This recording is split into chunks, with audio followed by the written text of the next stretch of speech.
Welcome back. Last week, many secrets were uncovered, and those secrets seem like they're going to lead to even greater dangers. We still need to go to the House of Memphis. On this week's adventure of the Calyx, we are playing the adventure House of Memphis, written by Gavin Inglis, with Lynn Hardy and Mike Mason. And to help uncover its secrets, I have some extremely excellent investigators joining me. Please welcome back Becca Scott. It's your show. You probably could have come on in any time, but I get to pretend that I'm running things today. You are running things. It was all up to you. I don't know if you know this. You could have kicked me off at any time.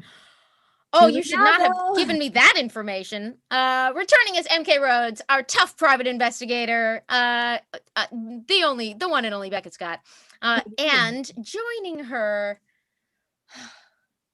the heart melting, the mind bending, the mysterious, the incredible star of Black Dice Society, of Damsels and Dice, of Realmsmiths Into the Mist.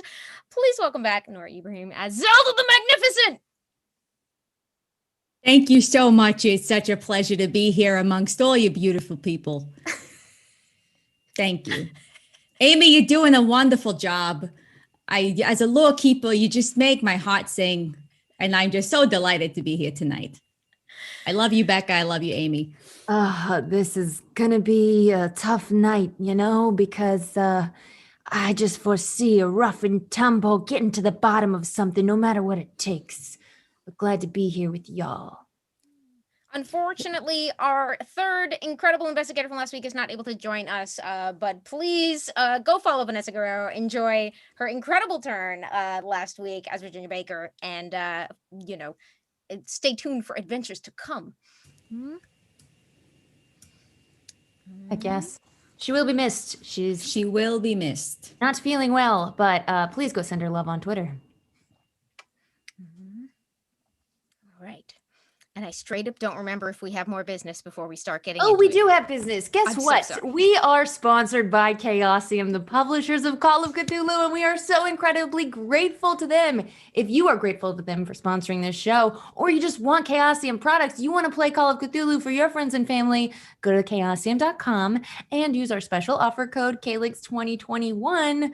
It's over there. And you will get 10% off at checkout, and you'll just make us look good and keep the show alive. And we appreciate you so much for doing that. So without further ado, back to you, Amy. All right. As mentioned, we are playing our second part of the adventure House of Memphis from the Mansions of Madness book, which you should definitely get. It has a bunch of great adventures. This one was written by Gavin Inglis with Lynn Hardy and Mike Mason. And it features a 1920s adventure set in 1927 that interacts with the world of stage magic, a very different world of secrets and illusions, which in our version of events intersects with maybe some darker forces. So last week, our investigators were contacted by Virginia's, I guess soon to be maybe mentor threat, by dangerous crime baron Velma Vaughn, to investigate what really happened when a few housebreakers broke into the apparently empty mansion of Memphis the Great, the most famous living stage musician after the recent and unfortunate passing of Harry Houdini. Memphis the Great is one of the preeminent stage magicians of the early 20th century America that this game takes place in. And he was not in that home when a couple of folks who had noticed he was not in that home thought that that might be a good place to go find some good stuff. And they never did much again after that because they were found horribly murdered in the house. And the police are claiming that they must have argued over the loot, killed each other, and that is the end of that. Except that Velma Vaughn knew those boys. The Leary brothers? The Leary brothers, well, I want to say thick as thieves, which is a little on the nose, but sometimes it applies. They were close-knit family, and they were serious professionals, and Velma believes nothing could have turned them against each other. She just came from comforting their mother in the aftermath, and she would like for someone to get to the bottom of what really happened in that house. And to do so, she contacted a little crew that might be able to ferret out some of these secrets that she knew had connections in the stage magic community, specifically to Zelda the Magnificent, and to a competent private investigator who was used to uncovering things. That's right. I never trust what the cops come up with first. They're all shady. Thick as thieves is just the right way to phrase it. Because you know what? Anybody who's above the law can't be trusted. But if you do something dirty with somebody, they're there for life. Bonding experience. What? Just It's a bonding experience. Mm-hmm. And you should know because you have your own semi-colorful past. A little of this, little of that. Maybe I made some friends that weren't on the force while I was on the force, and then I got kicked, and then I chose to leave the force.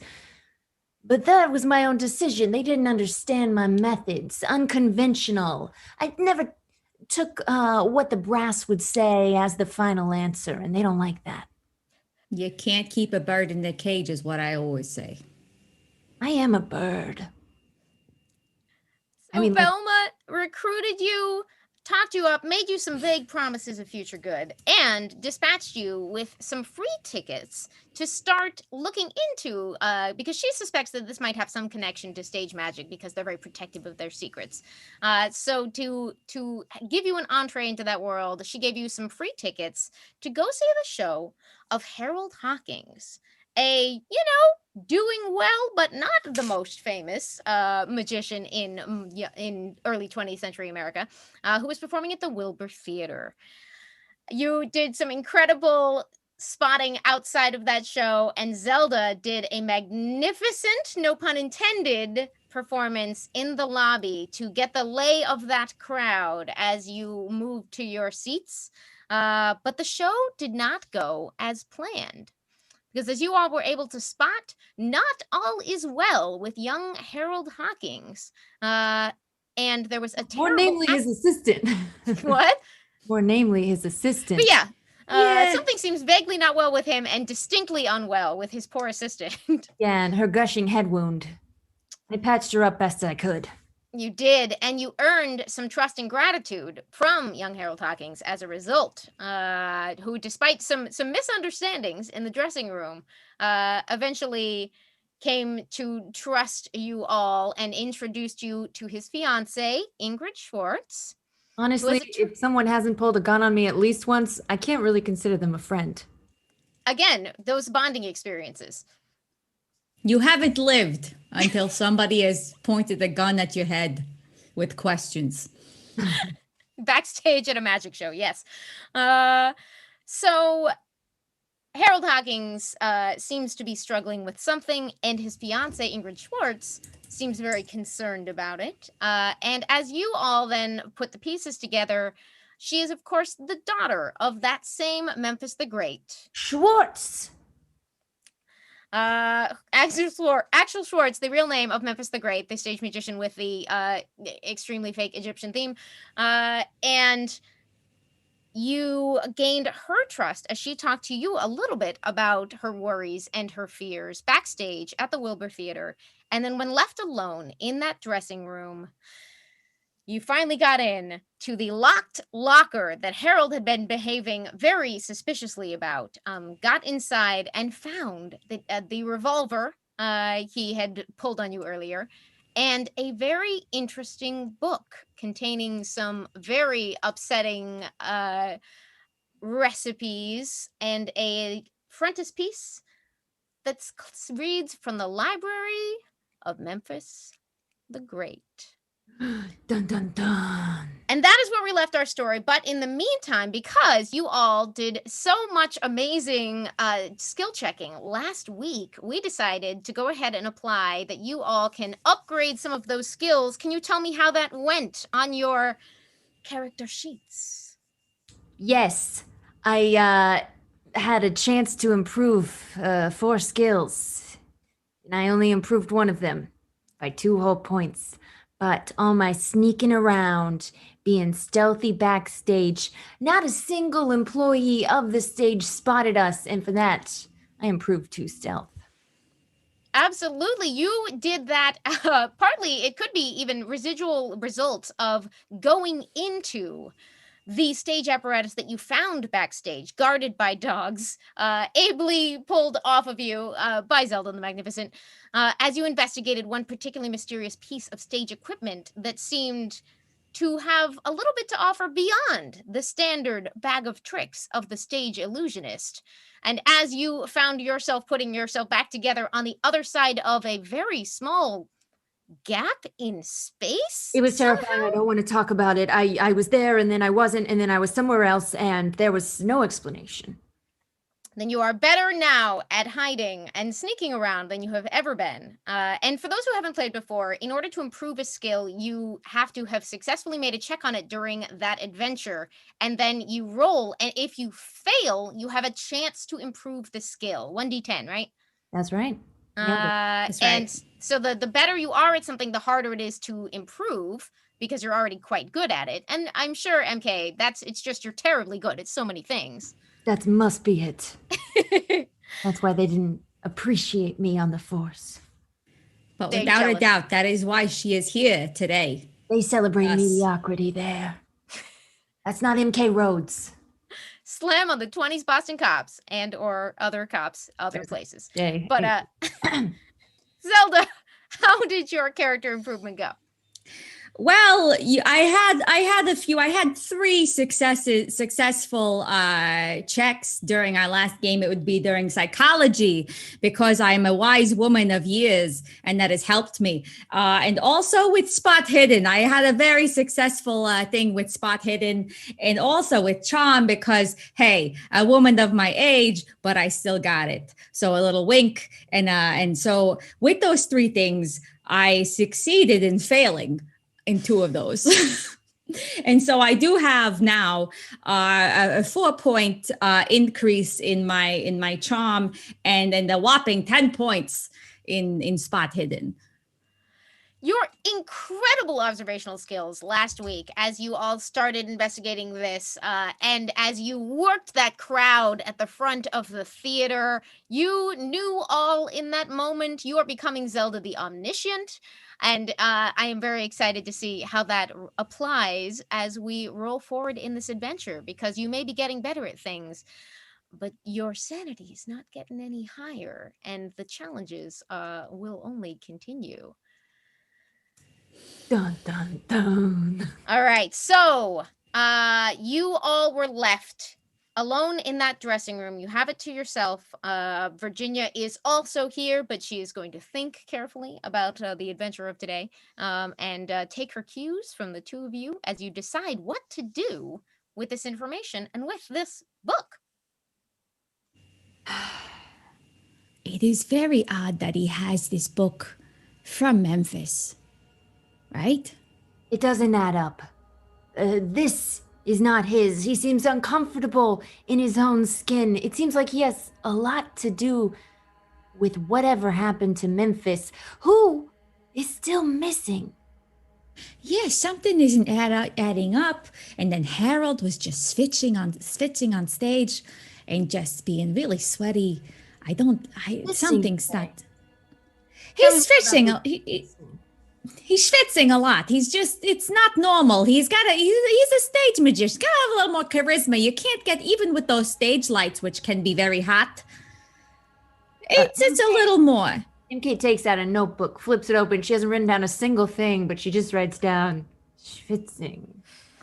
It could be a clue. I don't know.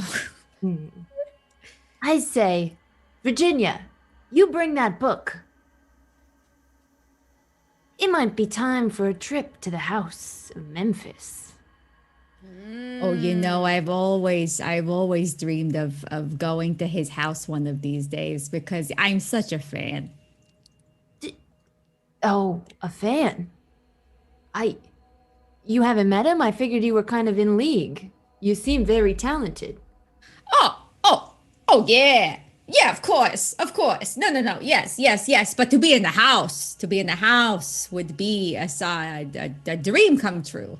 Yeah, but it's A just little behind the scenes, it's not like he invited you, though. It's just, almost breaking in, but not really, because we'll have permission from you know, friends. Sure, his daughters, invited by the I'm magician. sure would allow us. Sure. I'm just saying it's like it's not the same as if, say, we were invited to a dinner party by the magician. It's more intimate. Okay, yeah. Well, just don't go through his drawers or anything. I can't promise you things, but I will try to control myself in such a way. However, I make no promises. All right. Virginia, you're good with sneaky stuff from all your cat burglaring. Perhaps you, Alleged cat burgling, but yeah. allegedly, yes. Maybe you, lead the way if the front door is locked. I will. Although you do remember You were that invited by the daughter. Yes, not needed, but just in case. I got you, but no small spaces. Ah, yes. It is peculiar that you are claustrophobic and also good at climbing into places you're not supposed to be. It's a blessing and a curse, really. Virginia's an enigma. I love her so much. um, I also remember a mentioning of the attorney, Palmer and Pickering. Yes, Ingrid mentioned the attorneys that she could introduce you to if you wanted some more information here. I think it would be a good idea to get some information somehow, or now or later, perhaps. What does Virginia think we should do first?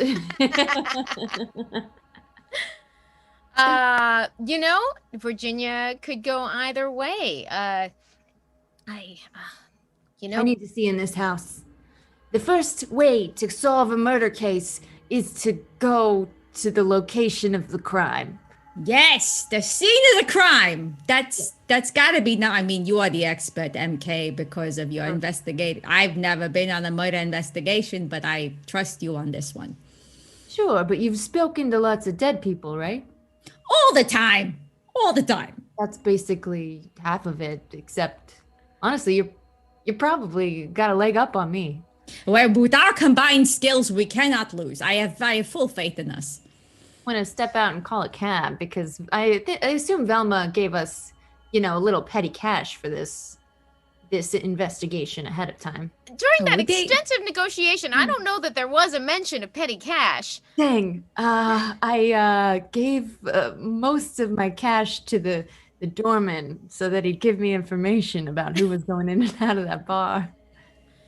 Do you want, can I make you roll on a credit rating to see if you can find some spare cash? Yeah. Is that a thing? Sure. Anything's a thing if you say it's a thing, Keeper. Yeah. You know what? Actually, you can choose. No, I failed. I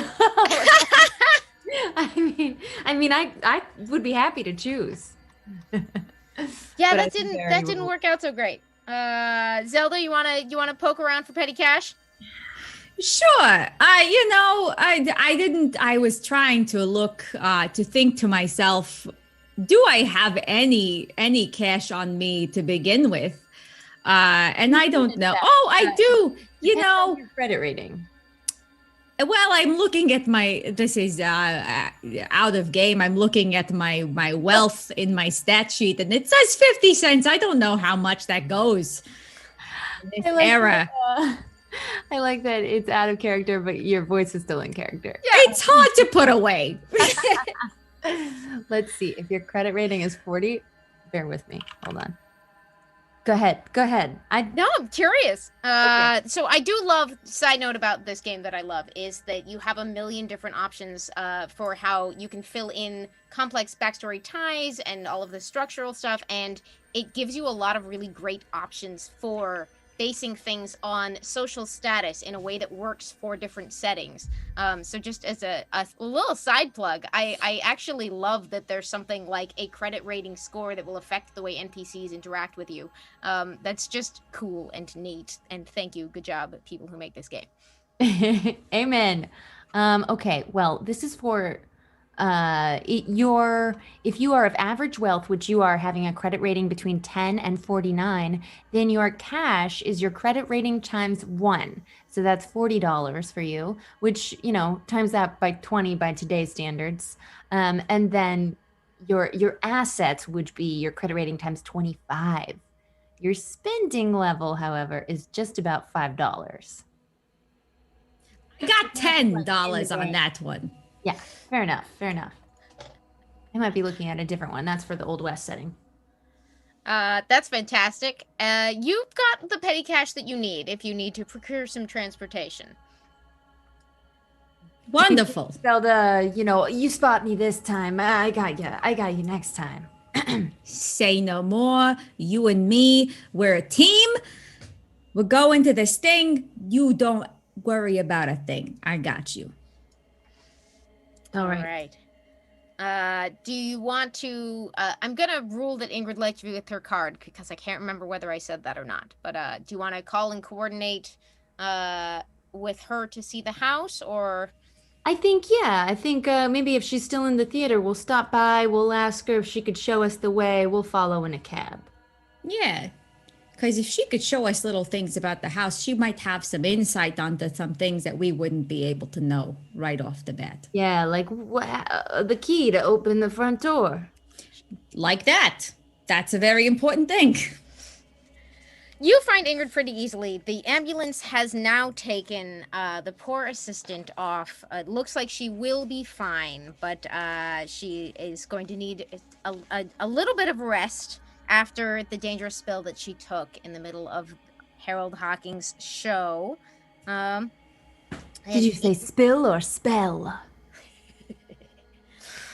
And Ingrid is waiting for you just outside of the dressing room area. And I would love, let's see, I guess if Virginia has the book, then I'm not going to make you guys roll to see whether you're sort of successfully masking that. But you emerge from the dressing room. We gave it to Virginia. Good call. And Ingrid is just coming back from having seen the ambulance off. All right. Thank you again for all your help and for the listening ear. It's rare to meet someone that I can talk to about our particular concerns. Zelda, I think she's trying to make a connection on a human level. This might be your thing. I'm gonna push Zelda forward and kind of hide behind her. I pat MK on the shoulder. It's all right, dear. It's all right. You let me handle this. My dear, I understand. You must be going through so much right now. And really, we're here to help you. And any way that you could help us in this would be very great. We'll be very grateful for that. And you said I've been trying not to think about it, but you wanted to know something about what happened at my father's house. Yeah. If there was anything on... What's that? Violent, brutal murder, blood everywhere. You know the one? You're upsetting her. If we could just be absolutely sure that there's no more danger or nothing else that we ought to know about it. We'll have the cops close up their investigation. Like, they're not going to be prowling around, are they? No, they believe they've settled it. They said that they quarreled. Typical. But I don't believe that. Who would break into your father's home, your childhood home, and start some fight to the death right on your floor? It doesn't make any sense. Amongst brothers, no less. They were brothers? Something's fishy. Were they brothers? They They were. The Leary brothers, unless that's a name they go by. Like they started working for a company, moving company maybe. The Leary brothers, and they just went by it. Now that I'm talking through this out loud, yeah, I think they're probably actually brothers. Yeah, tight-knit nonetheless. But yes, I do think that they were actually brothers in this situation. All right, can you make me just one more... I want to say fast talk or persuade or charm?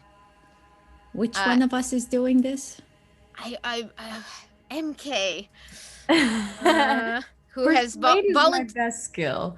Well, Very volunteered this- persuasive. Very persuasive. for her to bring us back to the place. Well, you've volunteered a bunch of information about the crime, and I want to see whether she's kind of thrown off or whether she's like, you have crazy skills. You're the exact person that I need.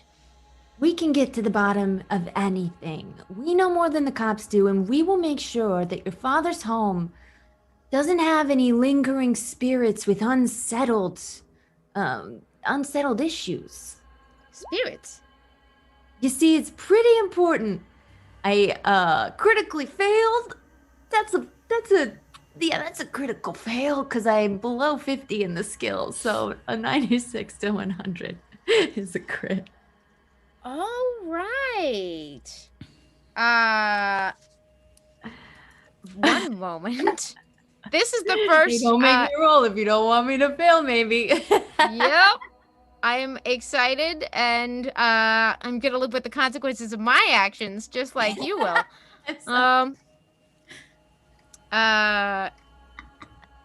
Hold on one sec. I'm reminding myself of what the appropriate consequence is for a critical failure here. Well, I should probably let you know that I get in her face.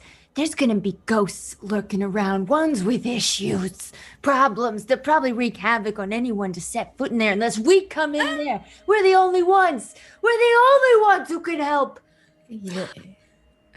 Listen, I know that MK, she feels a lot of feelings. She's very passionate about what she does. There may be ghosts, there may be not ghosts. That's actually why I'm here, because I will be able to see if there are any ghosts around. But honestly, if we could have a good look around, because MK is the best private eye. She will see things that other people will not see. Wait in the car if you want me to. Ingrid looks, an icy calm settles over the face of the daughter that you'd been looking at. I've known many of your sort, charlatans playing on the fancies of those who came to my father's shows. No, it's hurtful.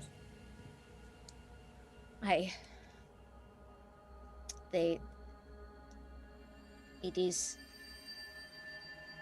the darkest tendencies of the human spirit reinforced by those who would take advantage of others, or worse, and she seems to be remembering something.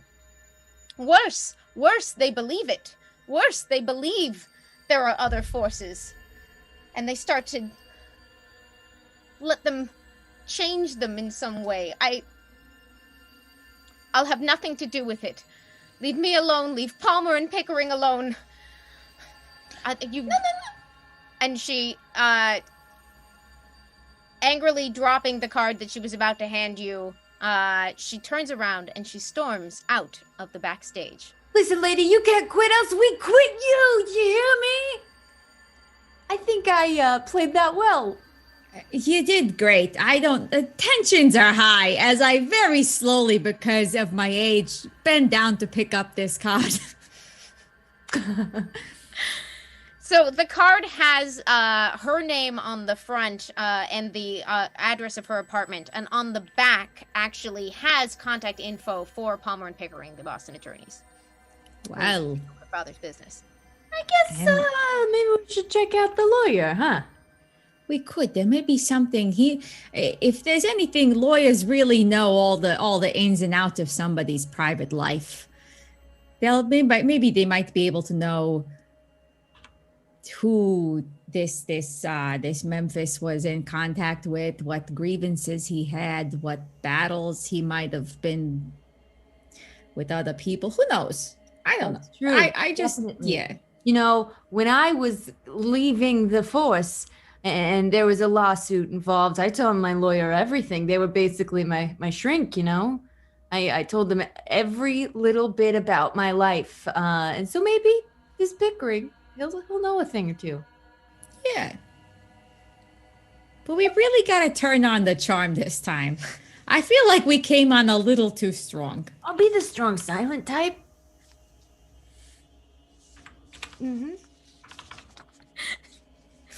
Where do you go from here?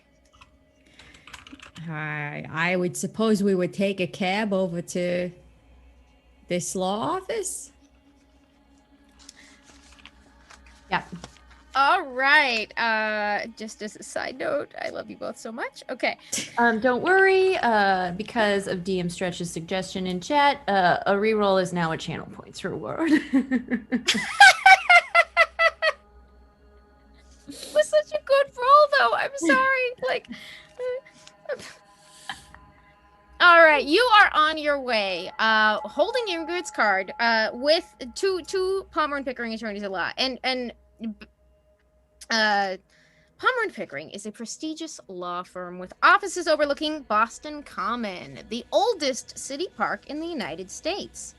Are you going straight from the theater, or are you waiting until the next morning business hours? It's pretty late at night. I think this Palmer and Pickering, they'd probably be home, not at a law office. Maybe we should go get some shut-eye. Yeah, that is very true. And we're not breaking into their office. We just need to actually talk to them. So yeah, we probably have to go when they'd actually be there. Right. Well, I guess I'll go back to my lonely apartment. That's definitely not my office. Right. And I also should go feed my cats. Till tomorrow morning. Virginia nods at you both. But oddly enough, the next morning you are each woken up once again by her friend Dorothy bearing a note. What? Because Virginia saw right through you and sent that note to your office, MK. Her friend Dorothy, one of the older women who lives in her apartment building, who carries messages for her and covers for her in exchange for a little cut of the deals, carries the message to you that Virginia desperately hopes you can close this case, but she is under the weather today. And I shaken up from the action of the day before, and out of character, suffering nightmares all night about MK disappearing and reappearing in different places and tiny boxes closing in on her. She has woken up ill and dispatches a note to each of you begging your help, because if she can't come through on this deal for Velma Vaughn, she and all of the women in that building will be in a lot of trouble. And Zelda, the book, is with the note as Dorothy passes it to each of you, and she asks you to please go ahead and meet without her. We'll do it for you, Dorothy. That's right. You can count on us. Don't you worry. We got this. We're going to be doing it for you. And what do we do with this? I say, as now I kind of fast forward, I'm assuming I am with MK at this point. Yeah. Obviously. And I'm definitely wearing completely different clothes. It's not the same shirt turned inside out. You want to use that spot hidden check and tell me? You can also just decide that you're observant. Zelda. Oh, is it? Roll spot hidden? Oh, it's me. I'm rolling the spot hidden. Yes, of course. Your choice entirely, but I'll do it. Yeah, no, it's fine. I feel good about this. Extreme success. You know not only that MK is just wearing yesterday's clothes turned inside out, but exactly how many hours of sleep she got on that sofa. I wish I had I'm worried about you, dear. Cot. Sofa. Someday. You doing all right? If you ever need any help, you could always tell me. What are you talking about? I have a successful career as a private investigator. Thank you very much. I got your tags showing on the outside. It's the style. Macy's. It's on all the mannequins. Oh, well, far be it from me to tell you what the young people are doing these days. You look amazing. I totally believe her on this. Yeah. Anyway, so we got the book, huh? Yeah. Do you think I should put my dress inside out? Would that make me look more fashionable? Probably. Probably. You're a reputable older lady.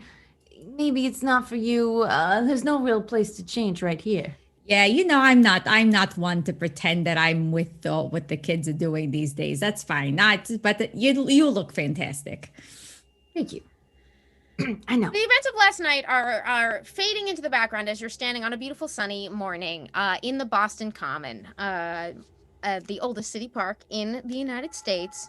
And you are looking across at a nice, respectable, nondescript building with a little plaque in front that says Palmer and Pickering, attorneys at law. Okay, as long as we look nice, presentable, let's head on in. This lead the way. Yes, I am ready. I need answers. It's been bothering me all night.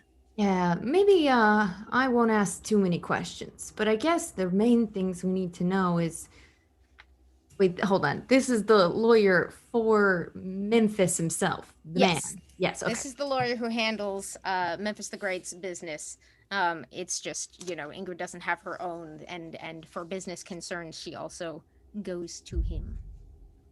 We'll find out everything we can about these murders.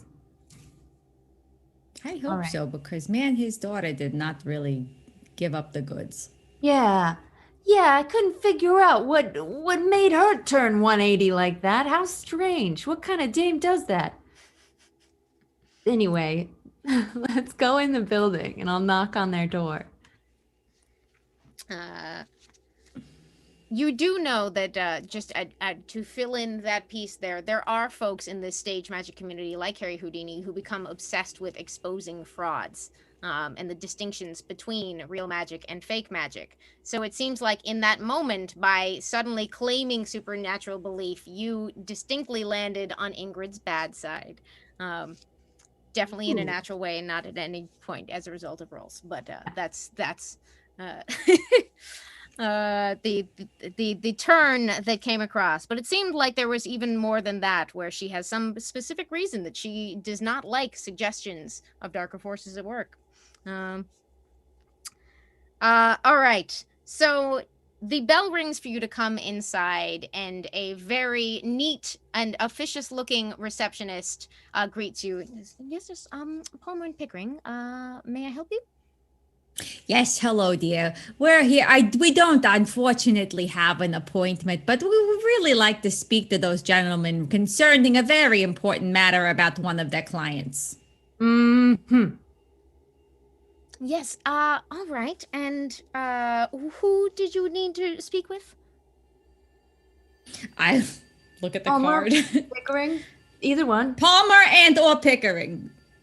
And this is in regards to A client that we probably shouldn't say too much about. Yes, that's right. Oh, I admire your discretion. If I send your names in, will they recognize? Have you been introduced? If you could tell them that we were sent by Ingrid, Ingrid Hawkins. Schwartz.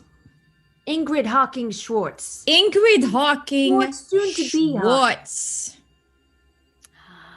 Yes, of course. And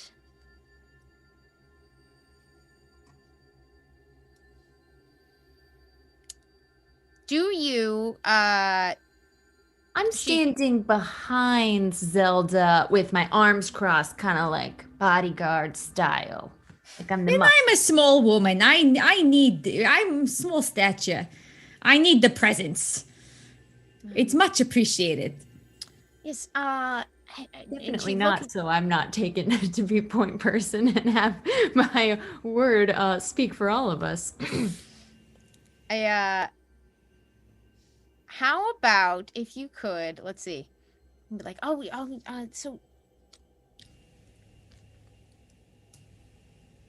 what do you just leave that hanging and wait to see if she ushers you in, or Or perhaps we'll just, this must be their office here, this big one, eh? Huh? Oh, yes. Hold on. Let me just. And she presses a small button on the intercom. A pair of. Investigators. Oh, yes. A Investigators. concerned party. A concerned party. Oh, they say they were retained. By Miss Schwartz.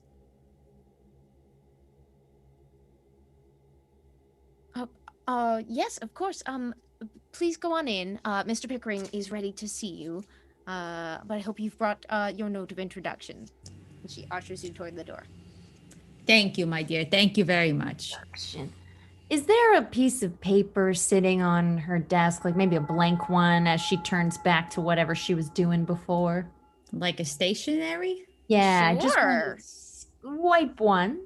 Of course, I have a pen in my lapel pocket because I was writing on my notepad with it earlier. But it's gonna feel more official on their stationery. I just want to scribble.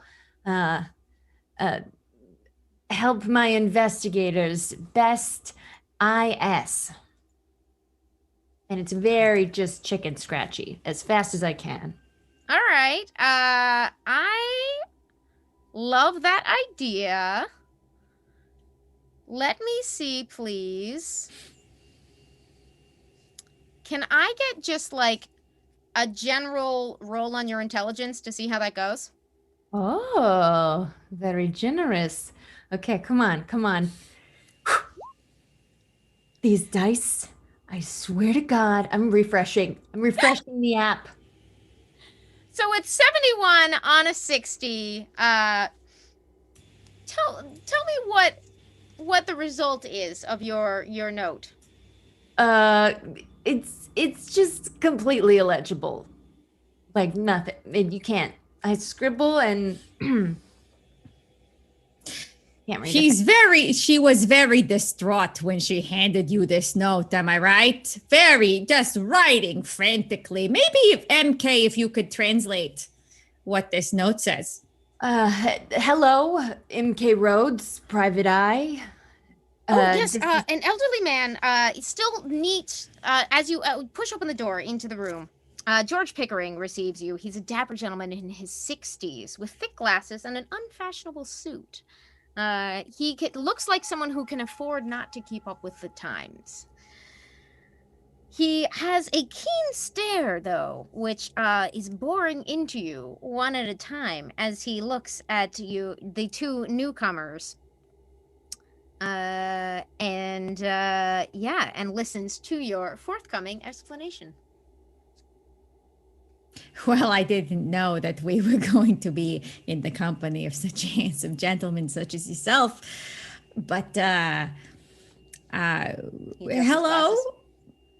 If we could introduce ourselves, my name is Zelda, and this is my associate MK. And we were here sent on behalf of Miss Ingrid Schwartz here. Here's the note. There's the note. Concerning a very important matter that has come to light as of late, which I'm sure you must know about. But, this is from Miss Schwartz? Mm-hmm. She was very distraught. Poor girl. Perhaps I'll just give her a call. Wait, she's probably at the hospital. I don't know if you know, Josephine had a terrible accident. The entire family's having quite a night, and they probably would prefer it if, well, you just spoke directly to us. She's asked us to not put home her into this case. That's terrible. No one had an accident, you say? You don't know what happened? No. And he closes the door behind you. Is there a newspaper sitting around? Yeah. I want to pick it up and flip through and see if I can find an article saying magician's assistant mutilated on stage. Yes. You know what? Give me a... Maybe like a library use? That's what I was leaning towards. Give me a library use roll to see if you can flip through that paper there and find some supporting documentation. All right, here's the thing about Roll20. When it hates you, it really hates you. But when it loves you, it loves you. You talked it up big. But I'm going to push the roll. oh my god, okay. Yes. Yeah, okay. So We like high stakes. Hold on, just a moment, just a moment. This is make or break, okay? Listen to me. If I can find this article, you'll know everything I say is completely verifiable. Here's the good news. It could have been a critical, which it nearly was. Hmm? You know what? I'm feeling mean today. Well, Fluffy Butt did purchase some re-rolls that I hastily put on the options for channel points, but I need Fluffy Butt to confirm, or it can't possibly be applied. The keen stare of Mr. Pickering is boring into you as he watches you rifle through that paper and give your explanation as if turning over in his mind. Amy, we have 2 redeemed re-rolls from Fluffy Butt. And one thing we could do is say Nora and I each get one to use at our discretion, or they could both go to Amy to use at Amy's discretion. Up to you. Amy, I'm happy. One for each of you works for me. I think this is the moment, and I think I'm going to use my re-roll. But I don't trust. Okay, I'm gonna do the just do regular D20 button. Okay. Gonna be a 33. It's a 41 on 45. A 41 on a 45! Oh. At the exact moment that you can feel the suspicion about to cross a point of no return with Mr. Pickering, your thumb lands on a buried column on page 9 of the Boston local paper that he had lying on his ancient mahogany desk. And you find a small item that says, "Stir on stage startles," with a brief description of the upsetting events of last night at the Wilbur Theater. But I would like to say that you successfully argue to Mr. Pickering that you talked to someone and got Ingrid's name kept out of the paper. That's right. That's right. We did, protecting your client. We figured she's our client too. It'd be useful to everyone. That's right. That's how good we are. This is terribly distressing. And with us unable to check with Mr. Schwartz at the moment, I would have been... Oh, and you can watch the headlines are flashing before his eyes of what of what could have happened had that gotten the wrong spin in the paper involving his client or his client's daughter. You can tell that this is a place where loud voices and headlines are both unwelcome. So Mr. Pickering, with renewed confidence, turns and says, "Investigators retained by Miss Schwartz. Perhaps she discussed with you the current unpleasantness?" We're aware. Yeah. No need to go into gratuitous detail unless you really enjoy going into gratuitous detail. Well, it's been all we can do to keep it hushed up as it is. Such messy details. What is it that you already know? Perhaps you heard about the manners of the murder? Splatter-painted brothers. Guns pointed at one another in the foyer, was it? I rather wish it had just been something that simple, but he looks around as if someone could hear him. It seems they got into some of Mr. Schwartz's apparatus. Swords. Ooh, his ropes. swords? And, well, according to the gardener, who found them inside the housekeeper who found them inside, one poor man's hand still twitching on the ground.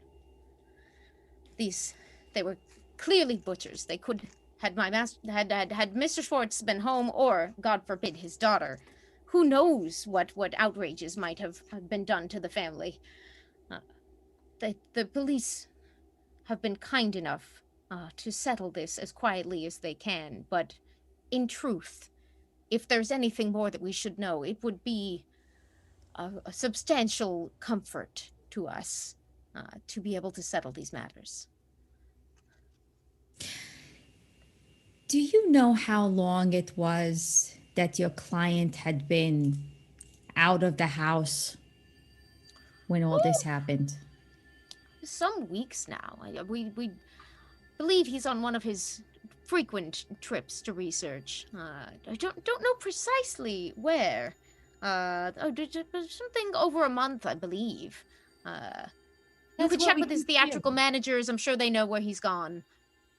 His theatrical managers? Yes. You have their names, and I pull out my notebook. That would be Hannay & Co. Mr. Hilliard Hannay of Hannay & Co. New York, of course. And he looks at Zelda, like, I'm sure I believe, an industry, a professional, yes, of the stage. Oh, yes, of course. Do I actually know who these You've people heard are? of Hannay & Co., but they're just, a New York theatrical agent. You don't know much more than that. Hmm? Of course, yes. They're very, very well known, yeah. Yes, I'm sure Memphis had no immediate tours planned, but of course his plans would be lodged with Hannay & Co. Certainly, we'd like to protect all the legal affairs of your clients. But to do that, can we dig a little deeper? If the gentleman's hand was detached when the gardener found it, how could he have used said hand to mutilate his fellow mutilee? That's right.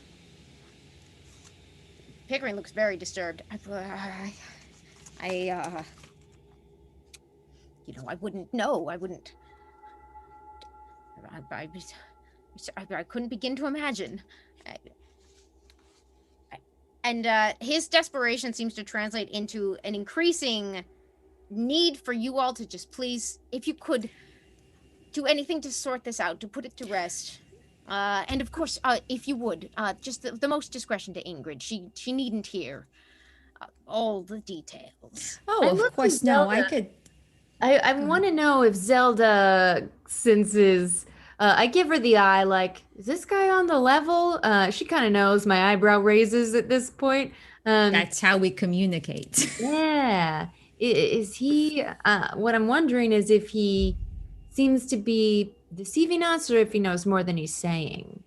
Sure. I would like, as seeing as how this is a handsome gentleman, and this is, I still got it. I'm going to turn on the charm, and I'm going to go saunter very slowly over to his desk and just kind of sit on his desk, show a little leg, lean a little forward, and say, do you happen to know just anything that would be able to give us a little hand here? Seeing as how, anything. Jokes, please.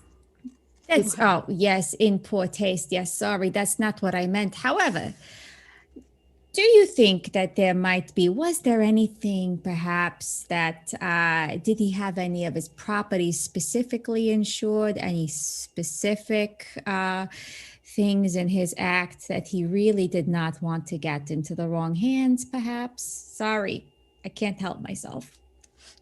He seems torn between fascination and revulsion as his mind is flipping subjects right now. Please make me a charm roll. All right, let's do this. Hopefully.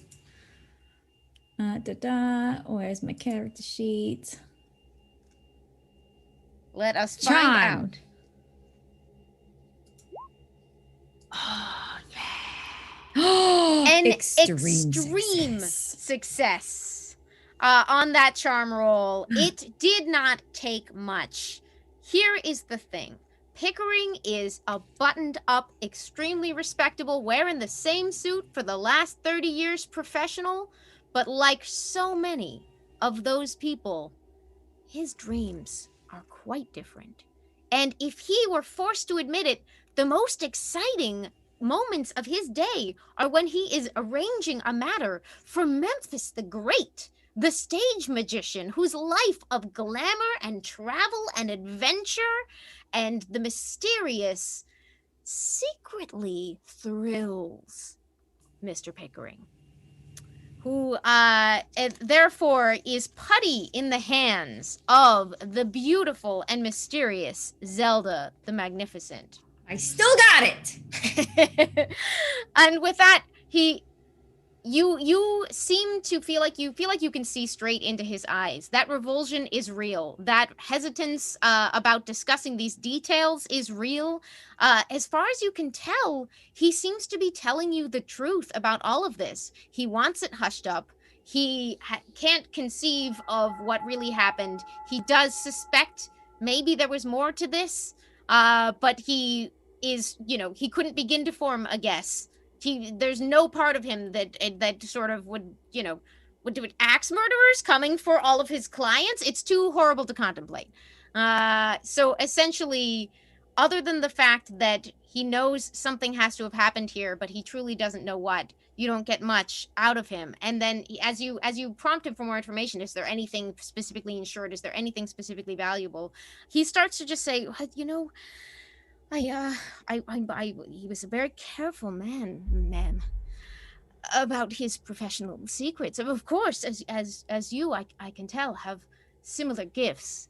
And of course, I would never ask you to reveal any of them to the rest of us. But I will say, we used to enjoy watching the occasional demonstration at home. When Ingrid was younger, we and his agents and certain other professionals in his circle used to attend small dinner parties, and he would show us things he was working on. And I will confess, it was a bit of a thrill. But for the last few years, he has changed, rather. He has, grown a bit cool to some of his associates, and of course, as I'm sure you know, ceased work with his assistant, and Ingrid moved out, and I suspect it was loneliness. One What was the understands name what of it his is to be former lonely. assistant? Oh, pardon me. You understand loneliness? Well, when one is, he was just terribly alone for a terribly long time, and after that unpleasantness on a few years ago, that kidnapping, he just seemed a bit different, and he and Ingrid were fighting. Miss Schwartz, that is. Please forgive me, but I do rather miss when we were all a slightly merrier band. Yes, the kidnapping. Did we hear about the kidnapping? Hey, Keeper, did we hear about the kidnapping? I don't think it came up. His kidnapping, the kidnapping in the family. Was that traumatic for you as well, Mr. Pickering? Oh, I'm afraid.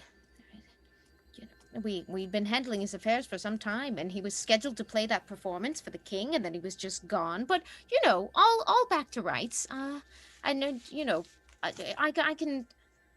Is it relevant to what you need to do? I might have some documents around here about it. I will say that everything is relevant. Exactly. Would you say the strange behavior of Memphis the Great began after he was returned from being kidnapped? Well, that was when he stopped inviting us over for those delightful dinner parties and little shows. It could have, perhaps we did something to offend him, or I don't argue, of course, with my clients and their choices, but we do miss it. Probably nothing. Just probably scared of getting kidnapped again. I'm sure that you'll find it. It was in the papers at the time, and I'm sure it was a very traumatic experience. That is part of why we would like to prevent, please, if possible. There's just no need for any more newspaper articles about anything. And by the time Memphis gets back, if this could all just be settled, that would be just the greatest comfort. Listen, MK and I are a lot of things, but a snitch ain't one of them. He seems slightly titillated by the, like, oh, that's, I should never, of course. Schwitz, yes. Wink. Snitch, no. Schwitzes before stitches? Snitches before snitches. This assistant that Memphis used to have, what was her name? Their name. And side note, you meant Edith earlier, but his assistant Josephine. Ah, that's right. I wrote notes. They're just not specific. Oh yes, she's been with him for quite a long time. Very nice young woman. I don't handle her affairs particularly, but she might know where he is. Sure, Where to sure. reach him. And things soured with her a bit, it seems, yes? At least in terms of the act. Well, he still performs with Miss Josephine, Josephine Lynch. They again, I have not. They stopped inviting us over for shows some time ago, but I believe it seems as if Miss Ingrid and Miss Josephine do not seem to get along particularly well. But I believe in the business relationship, it's all fine. I see. I don't mean to keep twisting the knife about how you're not invited to dinner anymore. Well, you know, it leaves one rather lonely. One's social circle can become limited. Well, what about Mr. Palmer? Perhaps the two of you eat dinner on the regular? I do never tell him I said so, but Mr. Palmer is a terrific bore. Oh, we see who the fun one is around here, huh? And I nudge him. That's right. Almost towards what a giggling mode. Is there anything else that I can tell you? It truly would be the greatest piece for me and Miss Schwartz, and of course for Memphis, if we could just get this settled as soon as possible. This housekeeper that found the gentleman in question, are they still working for Mr. Schwartz? Caleb Madison, yes. Caleb. The caretaker Caleb is unfortunately the one who found. I can provide you with his information if you'd like to speak to him. I think that would be a good idea. There's not a large staff. There's Caleb, there's the cook, and there's a gardener. But mostly Memphis sees to his own affairs, especially since Miss Ingrid moved out. Right, except for the person that takes care of everything he eats and everything planted in his garden and everything having to do with caring for everything in his home. Mr. Pickering completely missing that. Yes, absolutely, you Simple understand. man. Simple man. I can understand. Just have one more question. This is not a very pleasant part of show business. However, a man such as himself usually has a nemesis, as it were, in his field, a rival. Did he have any rivals that we might be aware of? With a note of pride, Mr. Pickering notes, responds, but I don't believe there is anyone to rival Memphis the Great. Of course, young Mr. Hawkins would love to someday reach that level, but the young man has taken a turn somewhere. I don't know who would let that apprenticeship go away. They seemed so happy together for a long time. But once again, I suppose you must understand these things better than I do. These show business relationships, they seem to turn. I do hope it does not interfere with young Miss Schwartz's happiness, though. So you're saying there's no legal charges brought against Harold Hawkins from your client? Say missing items? Missing items? Well, as the legal representative for Memphis, I looked at Zelda like, you don't mind if I tell him? For some good favor. Uh, we have reason to believe that certain items that are a part of Mr. Hawking's show may have formerly belonged to Memphis the Great. Oh, well, I'm shocked. So were we. We thought we'd speak to you and keep things discreet. Discretion. Just between us. Absolutely. This is most distressing. He takes his glasses off and he starts cleaning them like he doesn't know what to do with that information. It's just, does Miss Schwartz know? Well, now you have me questioning. Certainly she would have recognized. Zelda? It's hard to tell. Is she not? Who is she protecting here? Is she wanting to protect her new beau, or is she willing to? Would she be angry about knowing that her fiance has these things that belong to him? Pickering seems to collect himself, and he dismisses his alarm and says, please, if you discover anything as you are investigating, of course, I would like to know all things that concern the property of Mr. Schwartz. But I'm certain you'll find it was some mistake. And that that they worked together for many years. I'm sure it would be fine. But of course, if you are able to substantiate any such claims, I would wish to know about them. But you can sense that he's just willing that out of existence. It has bought you his trust, but he just let us get this matter settled, and then when Mr. Schwartz returns, then perhaps we could have a conversation to discuss before if he's. It's probably just. I know he'd been training him for many years. It could have been something that he showed him. Yes, of course. He trained him in so many of the little illusions that perfectly reasonable explanation that we will take. Sure. Yes. Sure. Well, thank you for your time, Mr. Pickering. I don't know that we have any more questions. What about you, Zelda? No, I think we're good here. Well, a gentleman like you should not be a stranger, eh? Little, gonna. Okay.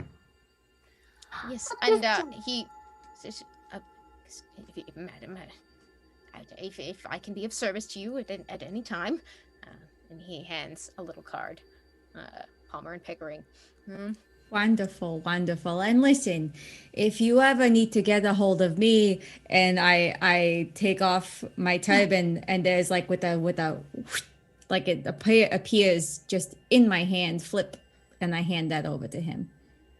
He gingerly picks it up like a precious object, and tucks it into his suit pocket. I'm delighted to make your acquaintance. One last thing. Miss Schwartz had mentioned a retainer that she would forwarded to you in order to take care of any, legal fees or other such things. She said that you would be willing to forward us a sum in order to, attend to our small petty. You give us some cash. He says, "Oh, yes. Unfortunately, I'm now going to ask you for a fast talk roll. And I definitely am going to give you a good one. Okay.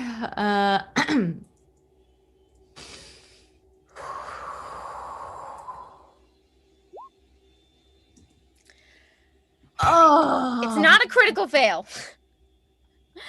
That's and he does trust you. So what? Yeah, no, yeah, or that is what she told us.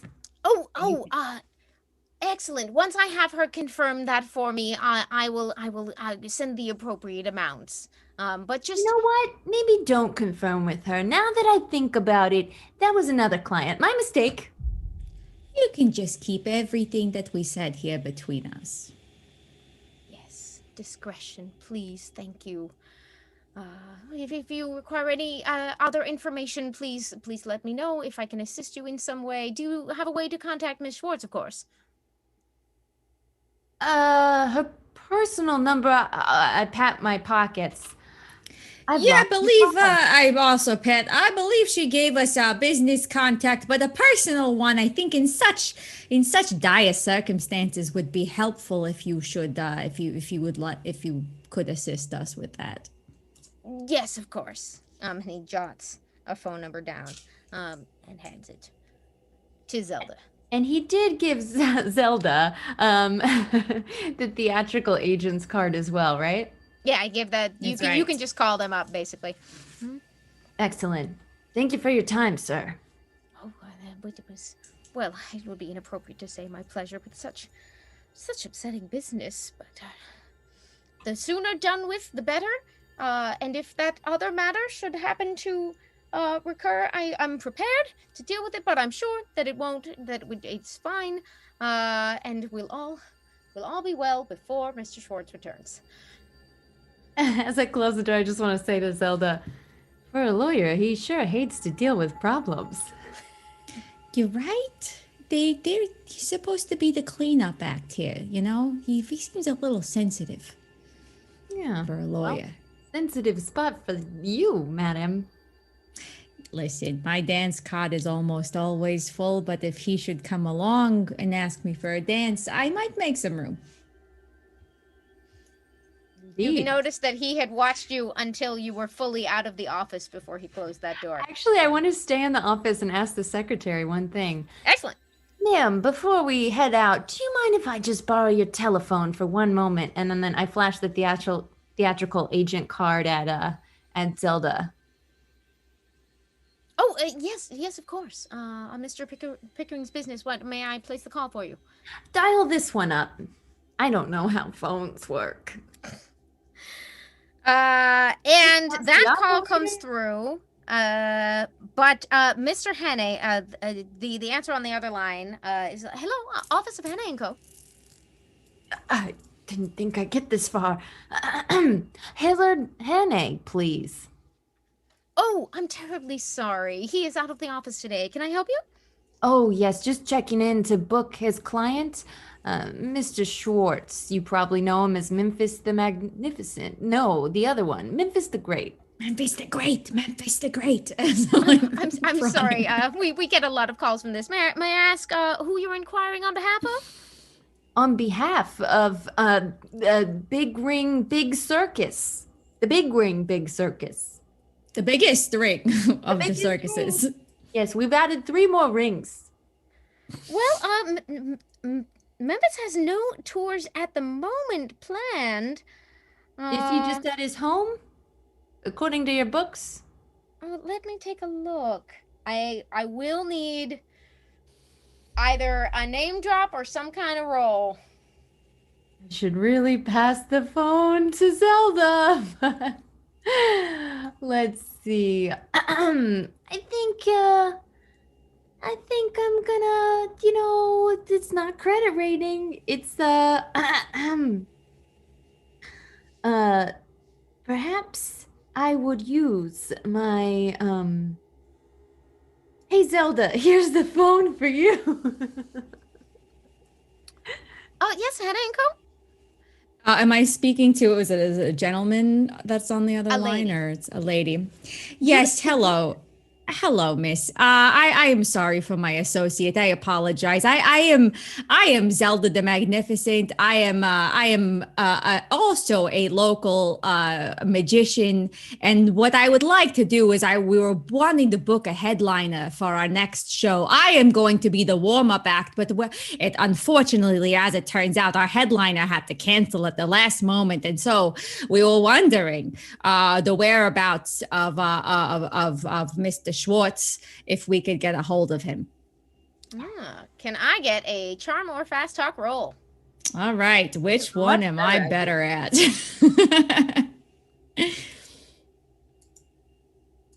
Let's see here.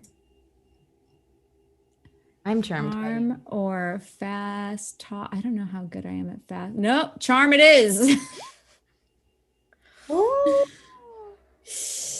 I'm sorry. I'm afraid I have nothing, no information for you. You know, we book major tours for Memphis, but at present he doesn't.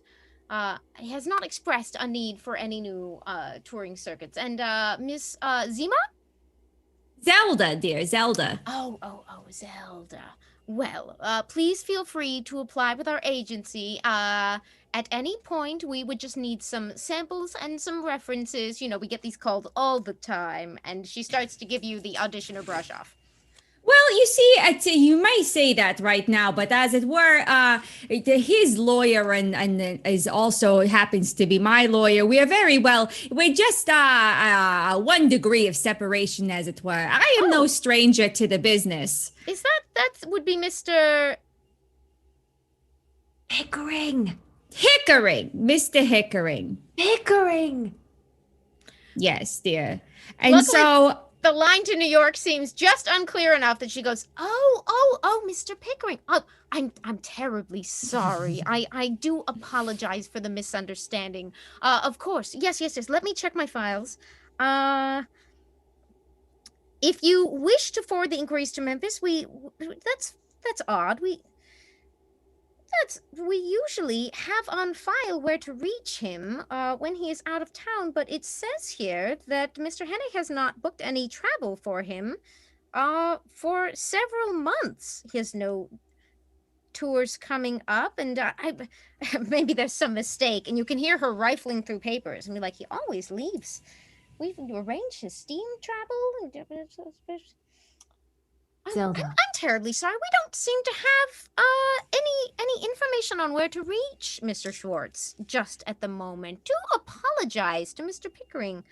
It seems as if we have not updated this in perhaps 2 months. And I'm kind of leaning the phone in so that MK could also be hearing what is being said right now. I'm going to cover up the mouthpiece.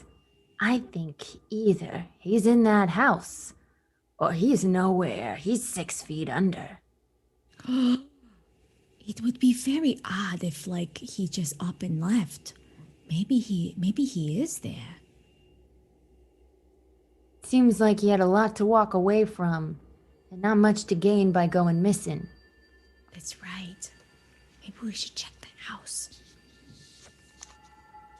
I don't know if they can do much more for us there in the big ol' apple. Yeah, thank you very much, dear. I'm sorry to inconvenience you at this time, but do give me I give her a number that she could reach me at. Do give me a call back if you should hear from him, because we book many acts, and he's in high demand, I understand, but I think given that we are both under the same in the same social circles, you know, he just let me know if he's around. Yes, of course. For the future. I do apologize for the misunderstanding. And thank you. Have a wonderful day. Also, bye now. He's probably dead. Click. You hear as she tries to process that bit. But the line goes dead. The receptionist at Mr. Pickering's looks up at you politely. Says, was there anything more you required? Just joking around with an old friend. That was just all a bit. Thank you. Yeah, she's a barrel of laughs. Can I take one of these mints? I take a handful. She looks, well, yes, help yourself. Zelda, you should train your cats to be an answering service for you. You see all these secretaries we've been speaking to. If you could train a cat to do that, wow, you'd be on Easy Street. Listen, if I could train him to do absolutely anything at this point, I'd be on Easy Street. Fair enough. I've never had a cat. And I make my way out. I will say, she actually follows you out and she says, Mr. Pickering, let me know that you might need some reference to some documents per your earlier discussion. Yeah. Yes. That Mhm. you. I completely Zelda, whose memory fails her often. Yeah, sure. I don't know what she's talking about, but yes, that would And be wonderful. she has followed you down the hallway with a small folder. And in the folder seems to contain some documents, and laid on top is a note from Mr. Pickering that says, with the greatest expectations of comfort and in honor of a new acquaintance. And it is just a note that says, on behalf of Mr. Pickering, attorney for Axel Schwartz, and it's got a key. Oh. I'm opening it. Thank you. This is probably a thing we should have asked for, but I almost did, and then I thought he won't give us the key, but he gave you the key. Zelda, you are a charmer. I didn't know he was going to give us a key. I didn't even think to ask, but this I is so much thought- better than having to sneak it through a window. I was fully ready to sneak through a window. Well, Okay. this I'm not looks gonna more stop you. official. Yes, thank you, dear. Thank you. On the papers, does it have the address? It does. All right. Well, perhaps I use my last dollar to buy us another cab. And you roll up in that cab to, at last, the house of Memphis. The Memphis house. It is in a very nice area of Boston. It's hidden behind pines and maples on its own grounds in an affluent suburb. It is an 1890s construction in the shingle style, which is a sort of throwback colonial style that looks similar to, but not exactly like, the house you're seeing behind me. It seems like it backs up on a vacant lot, and you are free to begin exploring. Could I please see for these investigators what I will now pull up for them to see much closer at hand?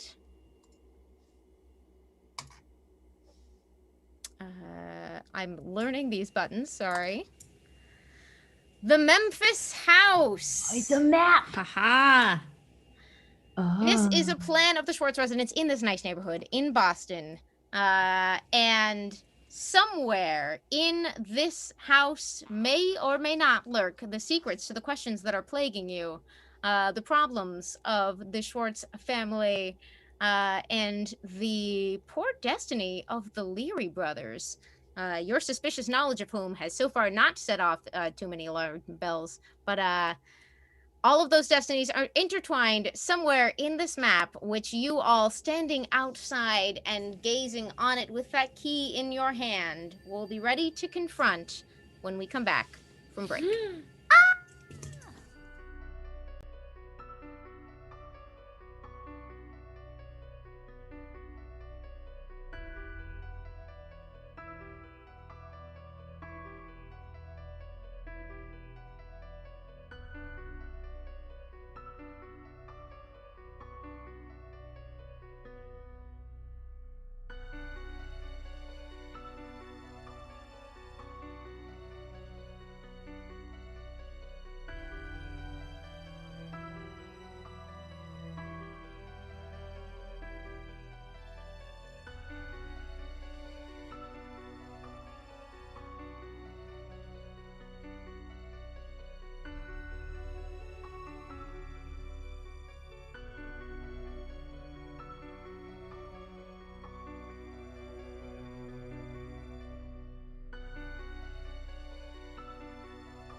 Hello and welcome back to the Calyx. After the break, before we jump back into the madness with Amy Dallen doing her excellent keepering, I want to tell you one more time about our sponsor, Chaosium, publishers of Call of Cthulhu. They are the most wonderful folks and they support this show. And you can support this show by using our special code right above my head here, Calyx 2021. It's going to give you 10% off everything at chaosium.com, including the Mansions of Madness Volume 1, from which you can find this scenario and 2 previous scenarios from the Calyx if you go back and watch our other content on YouTube.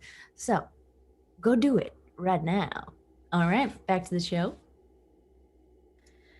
And back to our investigators standing at last in front of the genteel but recently tarnished beautiful old mansion of Memphis the Great in a quiet suburb of Boston, touched recently by violence and death. You've made it, you're standing outside, and you've been provided with a key and a plan. What do you do now? As we step out of the cab, I want to take a look around the grounds and see if I see this Caleb Madison that we've heard about, the caretaker of these grounds. Yeah, he is somebody we absolutely need to speak to. Absolutely. Or not get seen by as we use this key to step inside this house we weren't invited to. You know, no. Au contraire. If we have a key, we were invited. True. So you make a circuit of the house and make me please a spot hidden roll as you go around. The both of us or just both one? of you. It's gonna go All right. well because MK Rhodes knows what she's up to when she's peeping out a spot hidden. Did I? Here we go. Oh, heck yes. Wow. You make sure you both checked this because you're once again using the heck out of these skills successfully. You, on your way across the house, not only easily spot a shed with a light coming from inside, but around back of the house, you actually spot towards that, where that backs up to that vacant lot, sets of footprints going towards the back of the house, still freshly in the dirt out back. Coming and one from of the back windows is boarded up. they just are going into the house, not also going away from it. They sure don't come away from the house. I think we found the point of entry for the 2 bandits. That would appear correct, because why would anybody else who was invited in would go in that direction? They wouldn't possibly be tempted to go through the broken window, through the boarded up one, when they could go in a front door unless they were working on practicing getting in and out of buildings. Still, we shouldn't climb in the broken window, right? It seems very jagged. Okay. I don't know how safe that is. We have a key after all. I know, but I'm tempted. We could explore the window from the other side or from the grounds, but I wouldn't climb in directly. It's just that you understand when you're on stage, you need to get inside the heads of the people you're performing the trick for, right? And when I'm detecting with my detection and I'm private investigating, I like to get inside the heads of the people I'm trying to, figure out the motives for. You're so right. You may have a future in show business there. I might be able to teach you a few tricks. Well, I could, with these old club mittens, and she just kicks it dirt on the ground until her boots are just covered in it. We'll work on that. All right. So do you head for the front of the house, for the shed, or towards the back again? A quick glance in the shed before I think there's a lot more to look at in there. Absolutely. Yeah. Let's go explore the shed before, we arouse any suspicions from any people on the grounds. Careful with your wording there. Mr. Pickering might be listening. So you head towards, it's just a quiet little outbuilding in the back.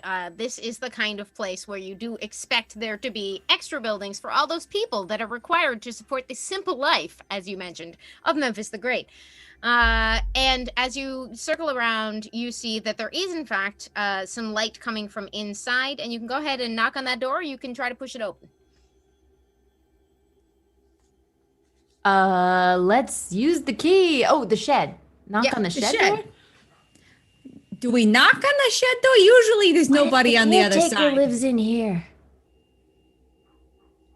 They live in the shed? I'm gonna knock. Yes, who's there? Stay away! Are you all right? It's a man's voice. Oh, hello, we're here to help. We're friendly. I'm gonna draw, I think I have a gun. I'm gonna draw it. Not at this person, but they seem to need defending. I'll point it at the sky. Who's there? Yes, hello, Caleb. Is this Caleb? Perhaps. Who are you? Yes, hello there. I'm so sorry to startle you. I'm an associate of the master of this household. The police? And the police. Yes, and the door slowly opens. I've told you everything. It is a man slightly younger than Mr. Pickering, but eyes sunken into his face. It looks as if, however old he was last week, he is 10 years older now. He's clutching his hat in his hands, and his hair is standing straight up in an unkempt fashion. He wears an older, shabbier suit. But it looks like inside, you can just see through that open door, there's a small sort of seating area with some biscuits and some tea he's actually made himself inside a little sitting room in his shed. And this is Caleb Madison. What? Were you expecting anyone? No one. You're with the police? I've told them all that I could. Sort of. We're hired by the police to do additional investigating in case they choose to reopen this case. Listen, I know that you have gone through a great deal as of late, and we don't wish to cause you any more stress. However, you are the person that was there to see the last of what was there to see, and so we're just here to ask you just a few questions. I know we don't want to take too much of your time, but we would appreciate, for the sake of everybody involved here, to get to the bottom of this. You are a pivotal part in this, and so I don't want to cause you any more stress. However, it would be very helpful for us if you could just answer us just a few more questions. And I'll take a biscuit. Oh, of course. If you don't mind. And he sort of shuffles over to his tray, and brings them back. I'm afraid of my own appetite is quite gone. Oh, great. I haven't had breakfast. I go down and sit in a sitting area and munch on this biscuit. What can I do for you? Son, it's come to our attention that you were the one that witnessed the atrocities that have happened here with the two gentlemen, and I don't have to recap for you. But have they caught the other one? The other one? Were there three? Well, there three what died inside, but whoever. 3 died inside, or 2 died inside? 3 in pieces as they were. The one of them, but the 3, but there must have been another, and I don't care what they say. I had nothing to do with it. No, we don't think that at all. We're coming to you for answers because we know you're the one that can be trusted. But how could one of them have gotten himself from the chandelier while one of them with the swords, while one of them his hand twitching on the ground? The one was in pieces in some sort of dehanding machine. One in a chandelier? With the, Listen, take a deep breath. Here, have some of the tea that you actually made for yourself. When I take it away from I'll have MK. to pour more. Yeah, I already I take finished that. that one. I hand it over to him. I can't see how any one of them could have, but there must have been a fourth, and he must have gotten away, and they gotta catch him. They said they're gonna not look, but they got it. But I had nothing to do with it. I would never. We believe you. So there was 3 dead. 1 got away, and you didn't do any of it. New information, I see. This'll take more biscuits to mull over. As there must crumbs have are been. falling from her mouth as she's saying all of this. There must have been a fourth. I don't know why they're not looking for him. But how else? Hanging from the ceiling as he was, and pinned to the wall, and in pieces, all in pieces. You're saying 4 gentlemen now, yeah? 4 gentlemen, and none of them looked familiar to you? So a sword threw him into the wall. Huh. Oh, sorry. The lady asked if any of them looked familiar. Oh, no, none. Describe master to us hasn't been how having- bulging their eyes were. Think back, like if their eyes were open to a regular size, if you would recognize them. Give us every detail. It looks as if queasiness is rising in Caleb as he tries to recall. And Yeah, it just have a begins to biscuit. babble about the blood. The blood on the walls and on the ground, and trying to scrub it out. When the master comes home, he'll need it to be clean. I've never seen. No, he'll need it to be clean. Okay, have a seat. They shouldn't have have a been seat, touching friend. his things. What would the master do to you if he knew someone was touching his things? Well,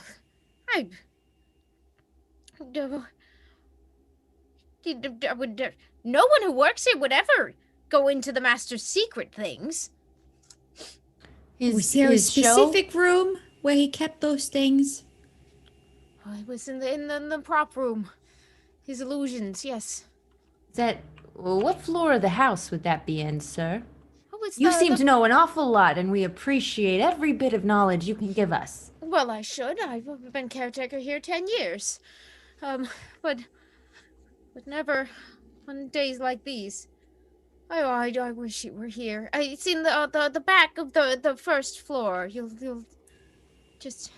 Surely the police have already shown you all of They did. They gave us a map. Oh, good. Well... But darn me, I spilled some of your tea on it. Well... Is there anything else you need from me? I really must lie down. So, just to make us clear, the prop room was not the room where you found the brothers. That's where they were. It's where they were. They found the.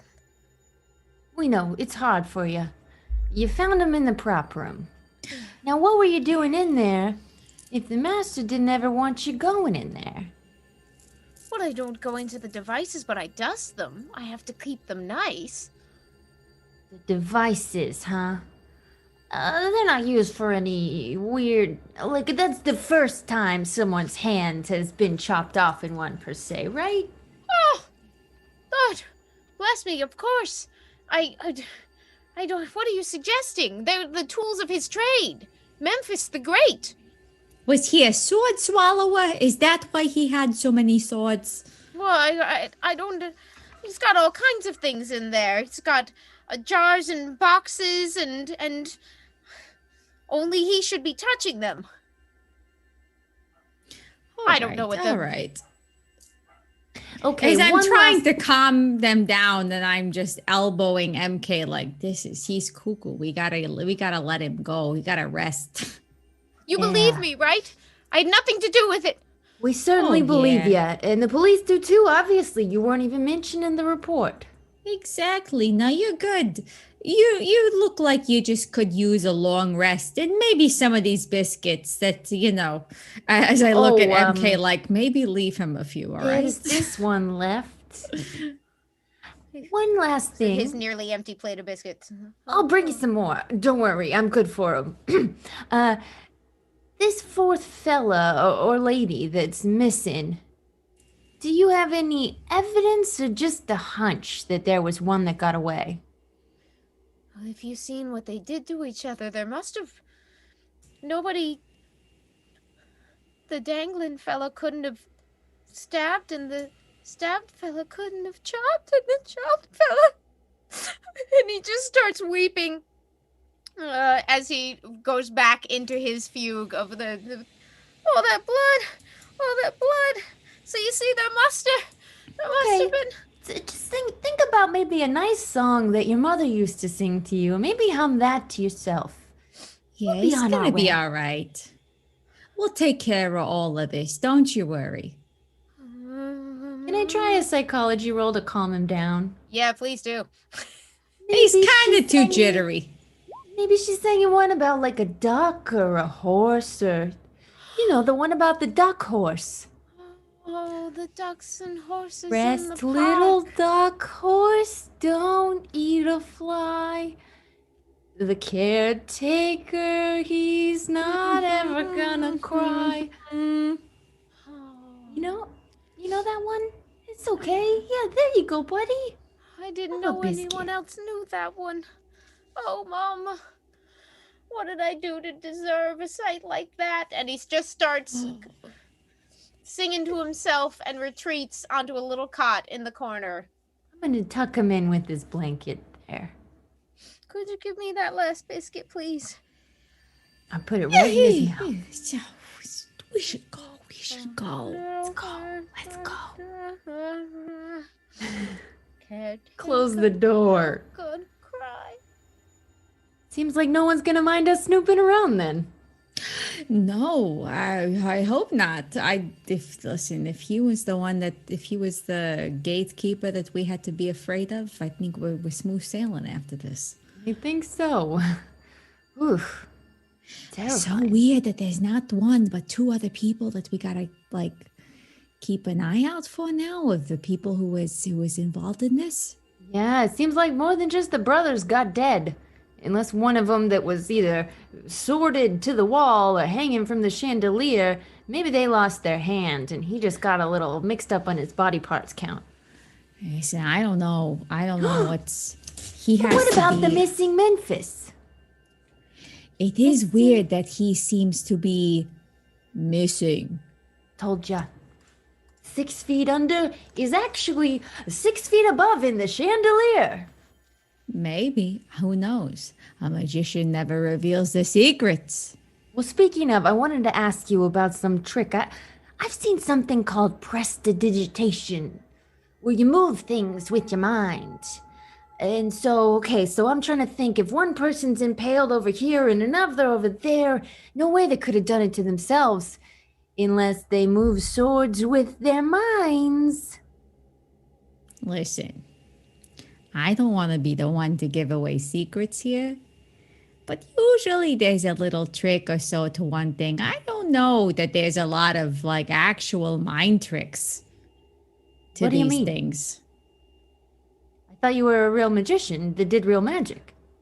I am a real magician, to whoever could hear this conversation at that point. I am, and those secrets can never be revealed. But there's always just a little thing that somebody does. Are you approaching the house as you have this conversation? Yeah, it's a walk Yes. and talk. It's a Yeah. swordkin. As Yes. you say, there's always a little secret, and cross onto the front, towards the front veranda towards the house. Every shutter on the front of the house slams closed. All right, that was a little creepy. So you do you believe in magic? MK is floored. I told you it was real. Between you and me, no. But There's something weird going on here. What is this? What is even in this book? Oh. We didn't even think to flip through those pages. Hey, you think this is like a diary, or maybe he has his secrets in here? What is this thing all about? Only one way to find out. Pop her open. I'm gonna look over your shoulder. So you're going to bust into the book that you got out of Harold Hawking's locker backstage at the Wilbur Theater? Oh, yeah, I think it's very imperative at this point, yes. All right. That book, as you discovered, is called The Thaumaturgical Prodigies in the New England... Sorry, it's called Thaumaturgical Prodigies in the New England Canon. And it is very, very old. It looks like late 18th century. As you noted last time, inside is the inscription from the library of Memphis the Great. But inside, as you leaf through that book, it seems to flop right open. It has a couple of things that jump out at you. There are various descriptions of tricks written in an old-fashioned style. It was written by someone named Ward Phillips, originally 1788. This edition is the 1801 Boston second edition that you're holding in your hands.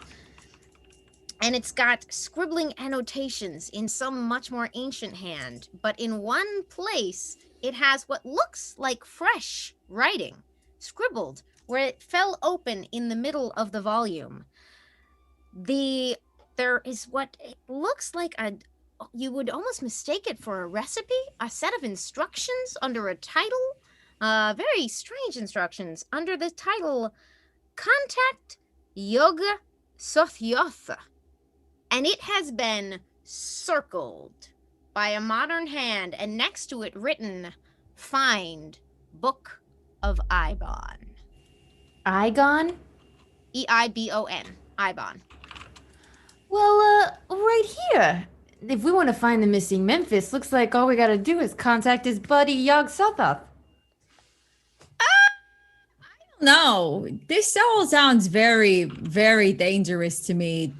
I don't know what this guy is, but I will say I'm very curious as to whether or not we'll be able to find this other book in the house. Perhaps that's what those other gentlemen were in here looking for. Well, that, very well could be. I'm open to the idea. How strange. This doesn't sound like a person's address at all. It sounds like just a list of things you gotta do. I think this guy's crazy. It's possible. That could be factoring into this. However, we're not gonna do all this stuff, right? As you say that, please make a dex roll for me. Both of us, or? Just MK. Uh-oh. Gotcha. Oh, no. All right. The dice are in my favor! Absolutely. As you were leading the way up the stairs towards the entrance on that veranda, it seems almost as if one of those steps is missing for a second. But you gather yourself. You are together. You pop right over it and are able to hand Zelda up. And once you examine it, the staircase looks totally solid. So fast. You want to roll for fast. sanity for me? My father was a carpenter. 18, that's a success. I don't know why I did the ones in my hands. But let's go with it. You're good. You're good. You keep it together. You must have been imagining the stair being gone. My father was a carpenter, so, I understand how these things work. It's just finely crafted stairs is all, because I'm down knocking on each one, trying to see. No, they're finely built. These are nice Solid as can stairs. You're right. Perfectly fine. Perhaps we should go look in this prop room. Yeah, I think we should look in there first. All right. Something about this all doesn't add up. I don't like it at all. But let's get that one out of the way first, yeah? Yeah, bite the bullet. And then maybe we'll step into the kitchen and look for some extra biscuits. You know, to give them to Caleb, obviously. I'll just take one or two. And I want to unlock the door. As you unlock the door and push it inside, you are confronted with a perfectly ordinary mansion. It looks very nice inside. There's a long hallway in front of you that leads to sort of an open circular staircase that leads up. There's a rotunda right in front of you. It's an airy circular space that rises the height of the house to a skylight set in the roof. There's a spiral staircase running around its perimeter. You can see it on your map there if you have it up. And a little higher, you can see there's things on the walls up top. Between the first and second floor, you've got family photos. You can see Axel Schwartz with his daughter Ingrid. They're the only ones in the photos as she grows older. You can see her growing up into the young woman you recognize. And even a slightly older photo of a very young Harold Hawkins smiling that big, handsome smile proudly next to Axel Schwartz in family photos. And that is what you see in that first room. There's a door on your left, a door on your right, and it looks like a head you can see through to a piece of the kitchen. Hello, ghost of Memphis the Great, can you hear us? And I stomp my foot on the ground. Nothing happens. Upon closer inspection of these family photos, would I be able to either with a psychology roll to pick up something that was amiss, or perhaps just something that at first glance you wouldn't be able to pick up? Sure. Make me either psychology or spot hidden, your choice. I think I'm going to do a psychology roll here. I'm gonna use some luck because it's 5 points. Yep. Okay. You can use 5 points of luck. I'm gonna use up some luck in this situation. You got a 65 on a 60, so you can spend 5 points of luck to turn that into a success. And these family photos back up the impressions that you've gotten from Ingrid, from the lawyer, that the older ones look much happier.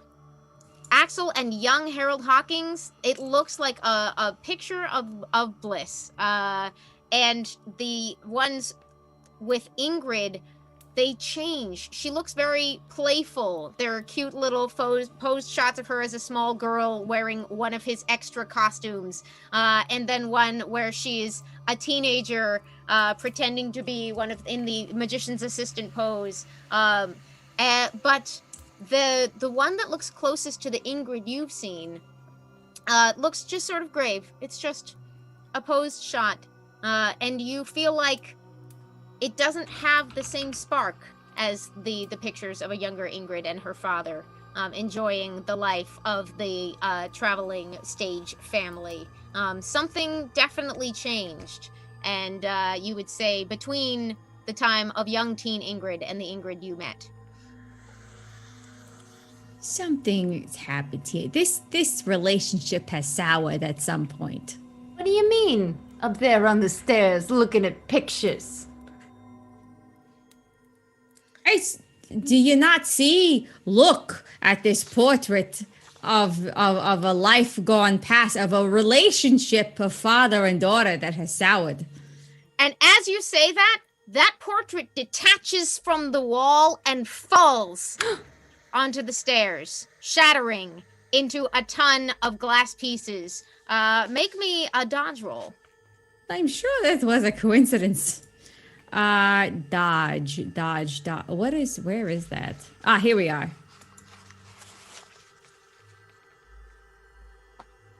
Come on. Ooh. And I failed. By 5 points. Do I want to use my luck points? I'll use my luck points for this. All right, you're going to spend 5 more from your pool of luck to change that failure into a success. and you narrowly avoid the shards of glass that jump in all directions as that portrait seems with a will of its own to have leapt off the wall. Can I get a sanity check from both of you, please? Okay.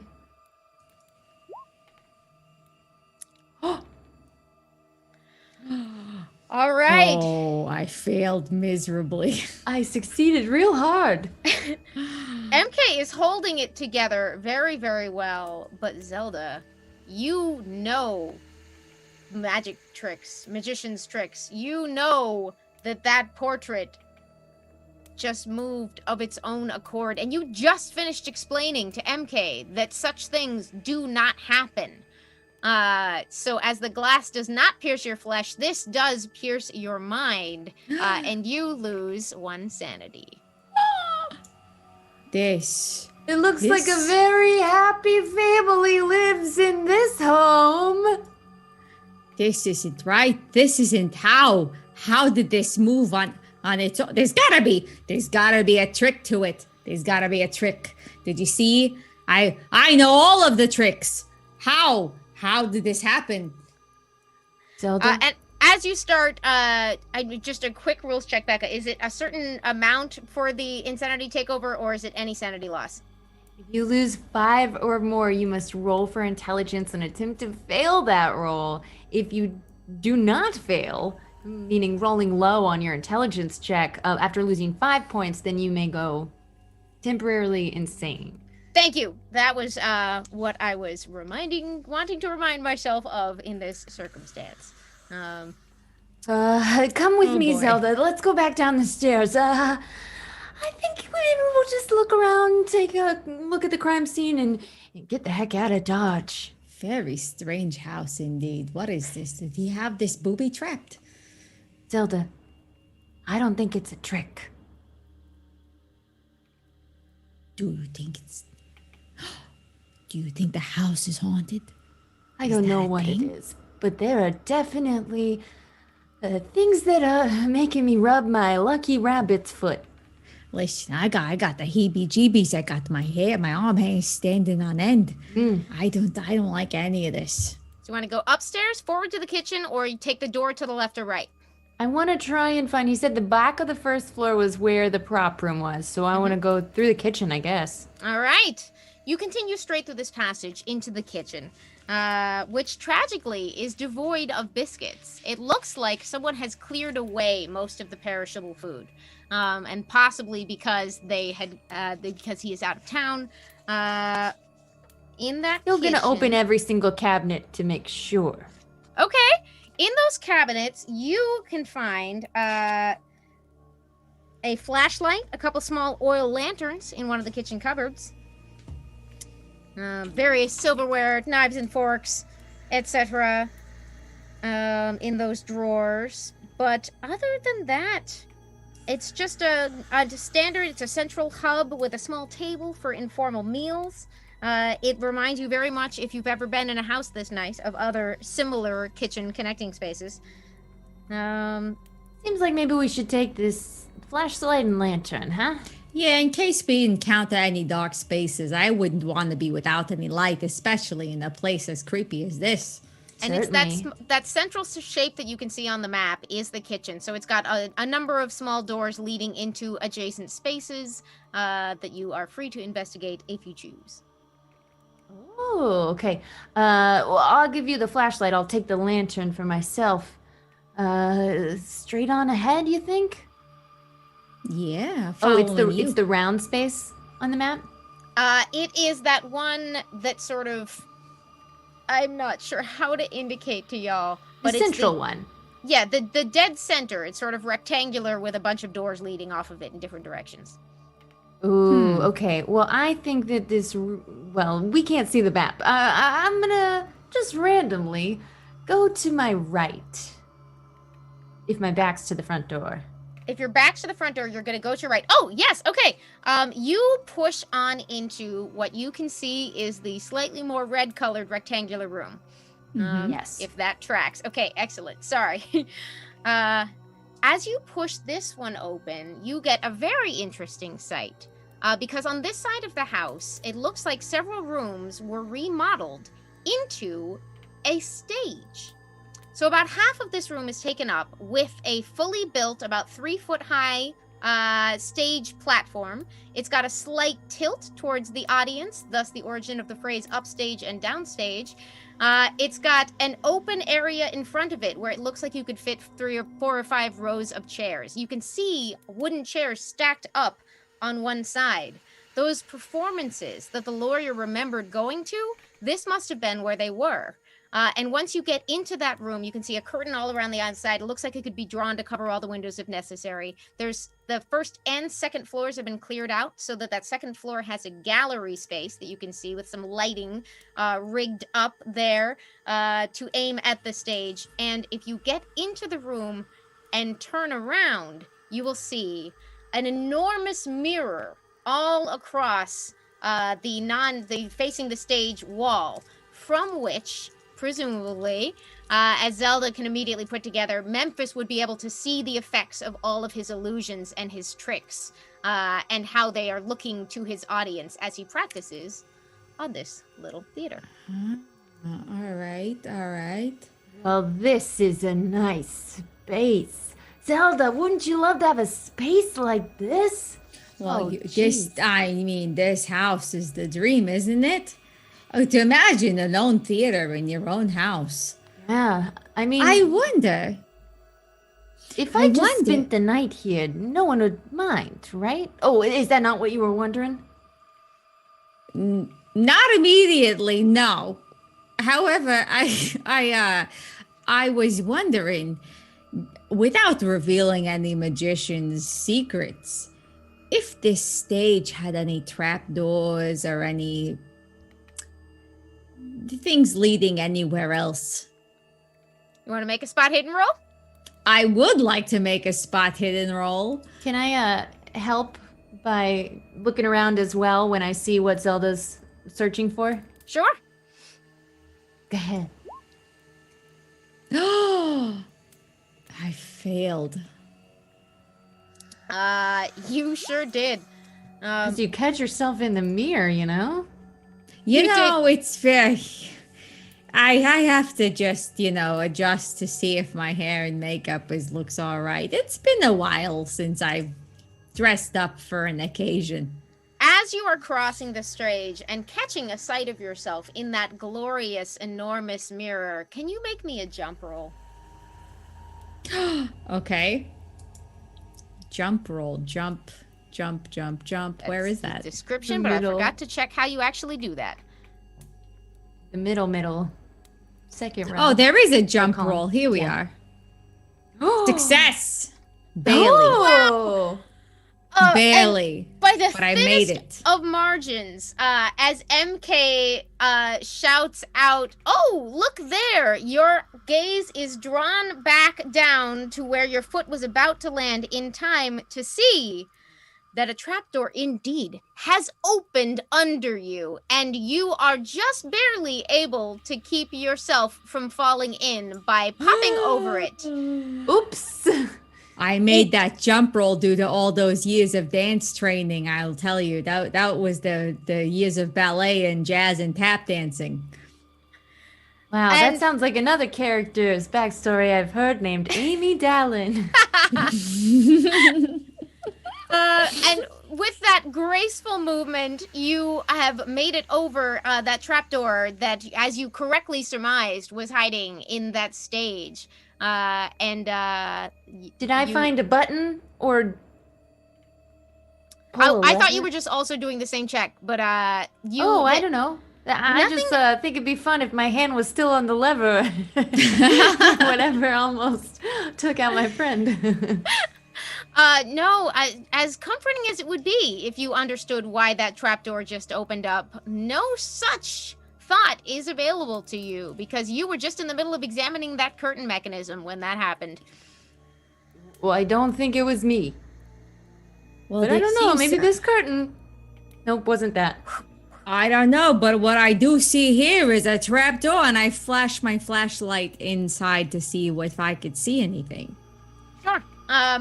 And you, in fact, there's nothing inside the trapdoor, but you can tell that it is exactly the sort that you would use for stage illusions, for disappearances, it's the kind of thing that you could tell couldn't have been done in Hawking's show when he used those cabinets that were raised up on wheels. That he couldn't be going down into some similar trapdoor. And of course, you, since then, have discovered that he was using some other method to accomplish that one. But magic, real stuff. Okay, well, but that's all you find so far in the theater. How deep does it go? Did you say? Sorry. The trapdoor is just about, like beneath the stage or to the basement? Not to another full level, just enough space down there to sort of crouch and get out from, like, back towards the wings. Got it. Do you think we should explore it down here, or is it just a moot point at this one? You can follow that tunnel all the way towards the right-hand side of the stage. It's only about it's about the 3-foot height of the stage is how much space is down there, and it does connect all the way, but you don't find anything else of note down there. Huh. Is there anything else as we look around? Any other areas to explore in this room? Yeah, is there a backstage to this place where he might be having some props back there, or? Nothing that you can see. There's the curtain that can be pulled around the stage. Once unpulled, reveals essentially a bare room. He must keep all the apparatus somewhere else. Is there anything, if we're looking behind the curtain to the wall, is there anything? Oh, dropped my pen. I'm sorry. If there's anything behind the curtains that we can see, if there's any levers, any buttons, any of things that would reveal any of his secrets. You find a couple of things that you recognize as standard sort of stage illusion things. Nothing that seems, he's a very accomplished illusionist, but most of his stuff is designed to be moved from theater to theater. So there's very little that relies on something already built into the structure. It's mostly things that he has to be able to carry from show to show. So other than a few standard devices that you do find, like the controls for that trapdoor, and you can try the controls, it will open and close, but there was no one there to hit them before, so. He's a professional. This is too strange. Perhaps we need to find these apparatuses, the ones where the hands get chopped and whatnot. I'm not sure if that was the part of this room. We got to keep going. Still on the first floor, I imagine, based on what old Caleb, the caretaker, told us. So you're in that back right room that's sort of pinkish in color on the map with the gray bit, which is the stage. Nice carpet in here, though. Can I just say? It really pulls the room together. I mean, yep, One day I'll redecorate my fine house apartment. Let's go in this room, and I want to go out the other door into not the veranda, but that other back first floor room. You can't see my mouse, can you? No. Maybe I can make that visible, but I think I know the one you're talking about. It is shaped like upside down Oklahoma, right? That's right. All right.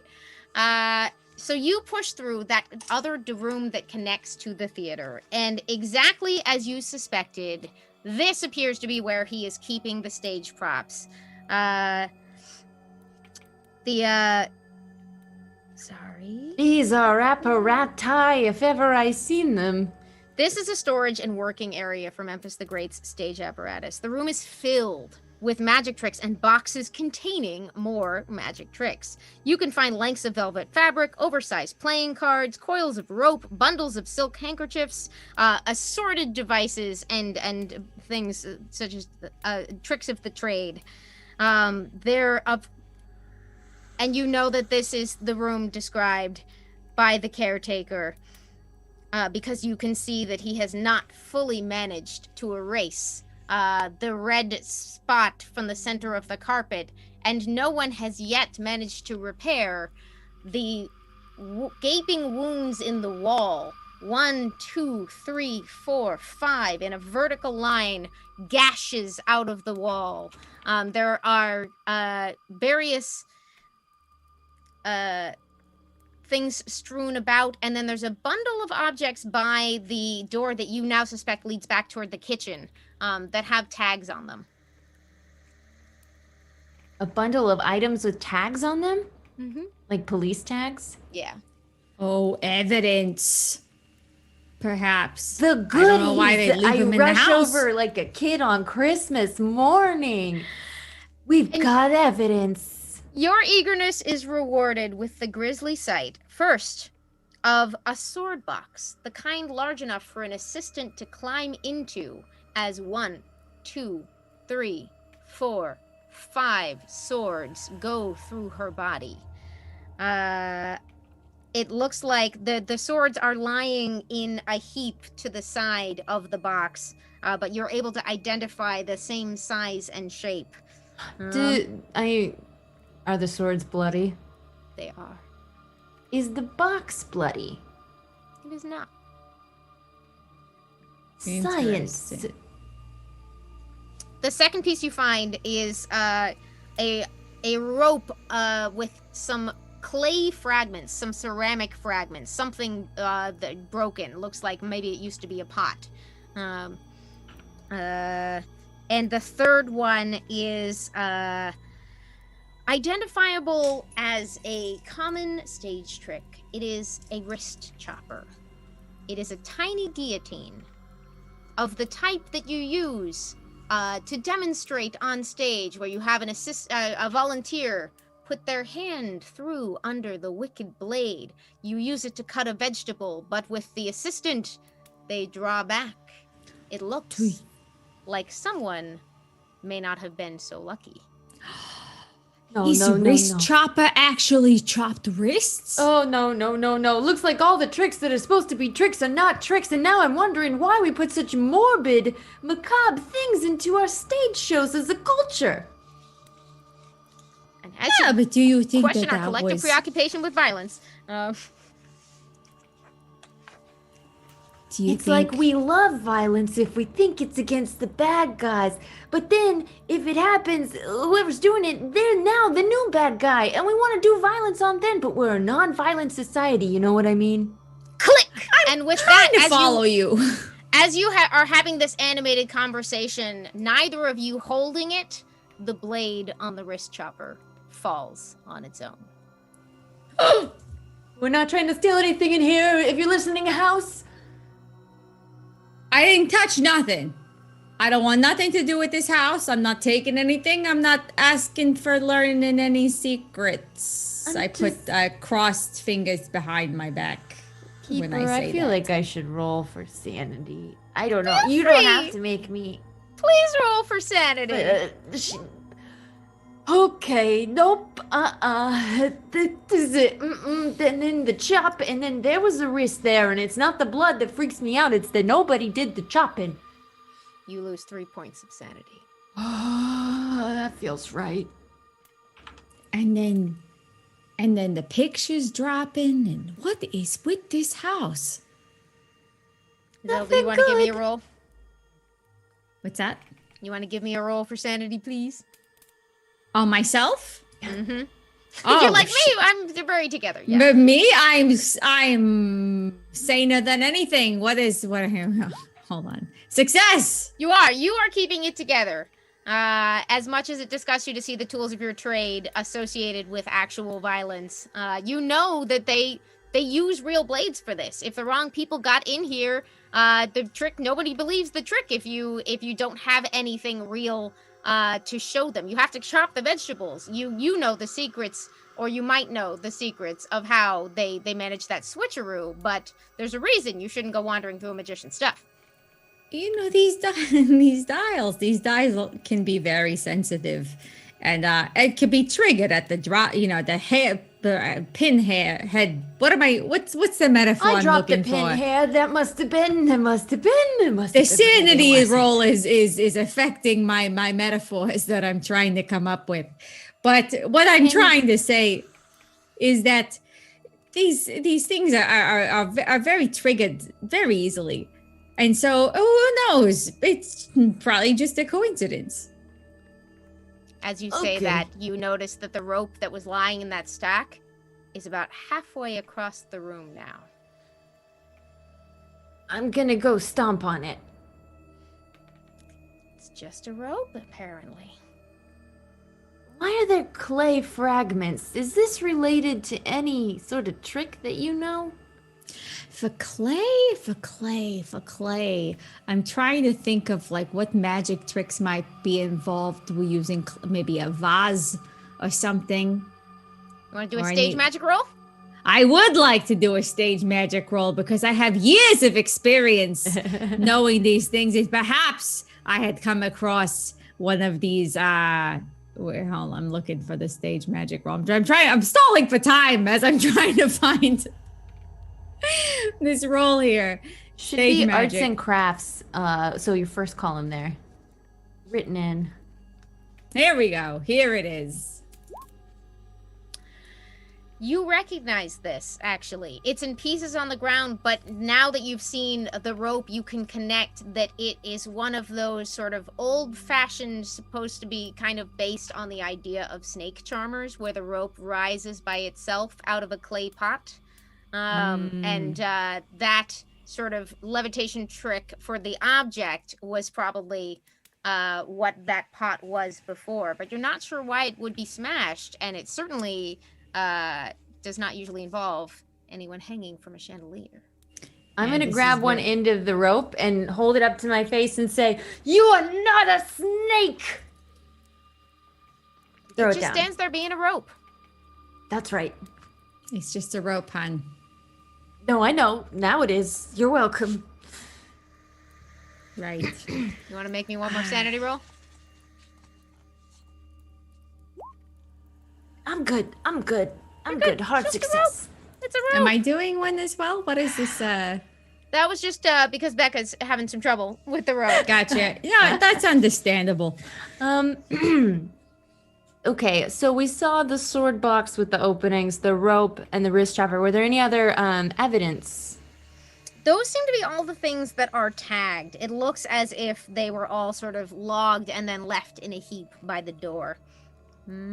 What kind of police department finds evidence, tags it, and then walks away from the scene of the crime, not even naming one of the bodies as dead? Perhaps they were scared off like some of the things that we've been seeing in this house. Who knows? Could be. But then why say 2 people died, not 3? It is possible that your keeper confused you and meant to say 3 the whole time. Oh! The 3 Leary brothers that we all knew there were always 3 brothers and they've all been dead.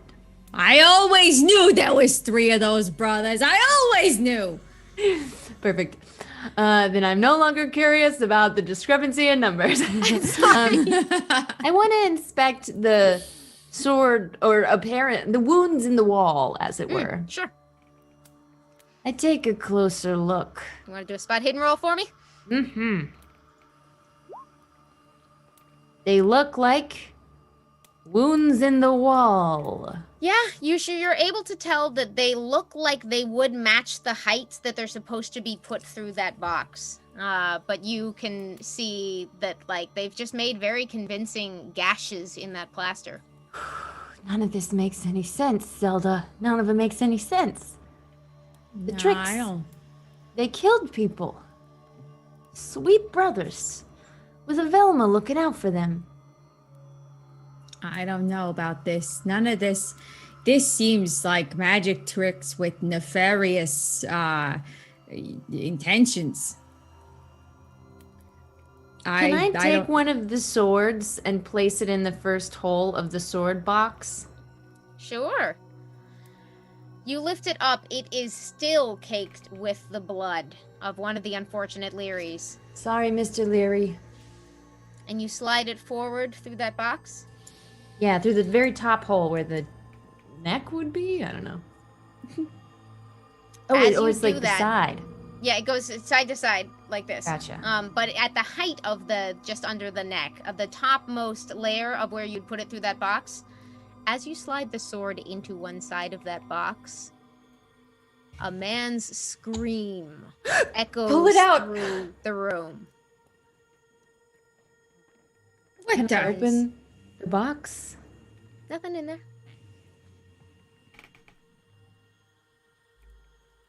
Zelda, did you perchance hear a horrifying hear- scream? Did I hear any of that? You did hear a scream. We are dealing with forces here, the likes of which I haven't even heard about. And so I think we should proceed with caution. Okay, Yeah. so should I put a sword in again? No. Maybe no. we can ask him questions. Ask who questions? I don't I even don't know who know. we're talking. Is it a two-way walkie-talkie or is it one way? Only one way to find out. I reach No. for a sword. Okay. I mean, do it if you want. I'm just, as the character, I'm screaming, no, as you do it. I would listen to Zelda.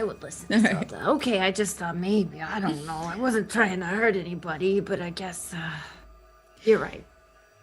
Listen, maybe these boys, they gotta have been after something in this house, yeah?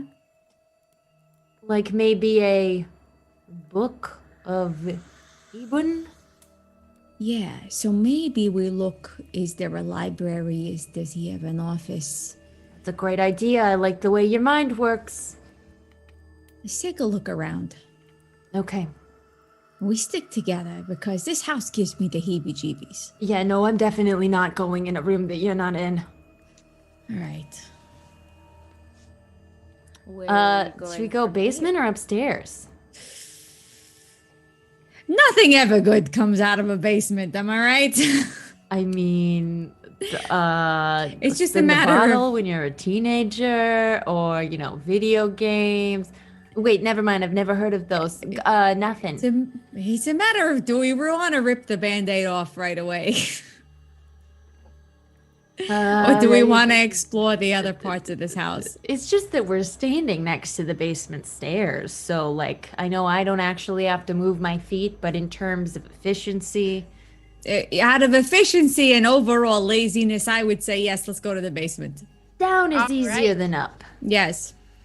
As you open the door back to the kitchen, you came around through the theater and you're ready to turn to your left toward that basement door, except that little table in the center, was it always covered with knives?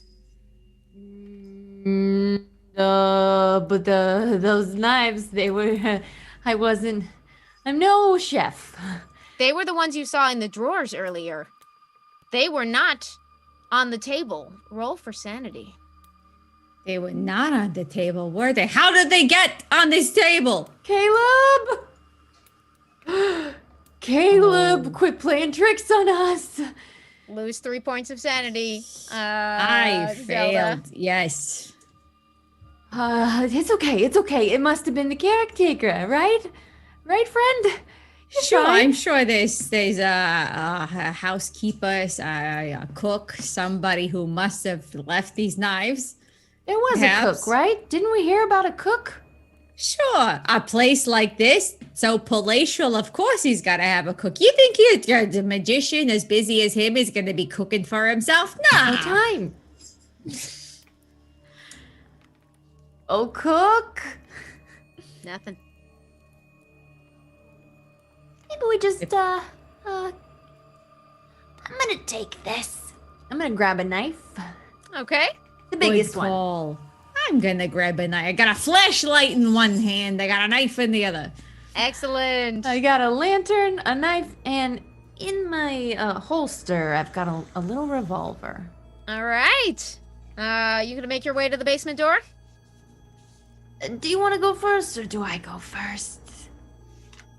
Let me You strike lead- my a match maybe in the kitchen drawer. There's some matches, or maybe I have some on my person since I was smoking lots of cigarettes last time. And I'm gonna light up this lantern. That's easily done. You found everything you needed in the cabinets when you were going through the kitchen. Okay, so I'll just go first. I'll go first. It's fine. I'll go first. I believe in you. I'm right behind you. Can I get a listen roll? From the both of us? Or from... Sure. Hard All right. success. She's very good at listening. With a hard success, as you open the door to the I am basement, Zelda completely misses it, but you I'm very hard of hear- hearing. Is it rustling? Is it a skittering? Is it a lot of skittering? You hear what sounds like a lot of very small feet moving down there. in the I basement. hope it's rabbits. Could be.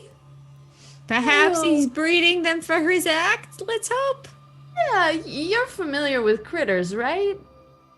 Oh, sure. I know that Lloyd doesn't like to rent or sell me as many critters as he used to on account of they don't really make it so far in the act.